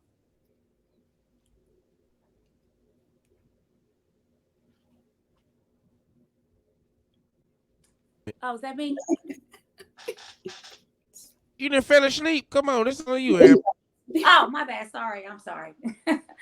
um, yeah, tonight was a lot. It was a lot. I'm definitely gonna listen to the playback on this. I want to thank Tequila and Latifa for jumping in on the podcast tonight, ladies. I know it was supposed to be ladies' night, and we didn't quite have our ladies' night. But I've been knowing these ladies for quite a long time, And I really do appreciate it that, anytime you can ask for a favor or ask for somebody to do something for you just on the strength of who you are, I really do appreciate them coming through. Um, yeah, I don't really have much to say besides that. Like, I'm still kind of like processing a lot of it. Like I said, I'm gonna listen to the playback of it. I love the conversation, but even more so, I actually love actionable items, things that I can like think about implementing into my own life to work toward a greater goal, to work toward correction. And so, yeah, I always love and enjoy getting on the podcast. Amber Lucretia. Um, this is Tequila. I just wanted to say thank you for allowing me to sit into this. My mind is all over the place because there are so many things that everybody touched on. I respect the open dialogue, the conversation, and being able to be real and not disrespectful and, still be able to hold your ground and stand in who you are. But on tonight, I just want to say something that is so important to me. In order for me to even have grace for anybody else, I gotta have it for other people. In myself, I gotta have it for myself first before I can extend it to anybody else. And I feel a lot of times we find ourselves being real antagonistic towards other because we don't have the grace for ourselves. So I just want to extend the grace to everybody, including men and women on tonight. So thank you again, and I appreciate it. I most definitely am tuning in from here on out. Y'all been real. I appreciate it. I'm on mute. What's poppin', man? It's your boy Alexander, man. You already know what it is. Appreciate all the new panel that we had tonight. I didn't say too much. I was just listening.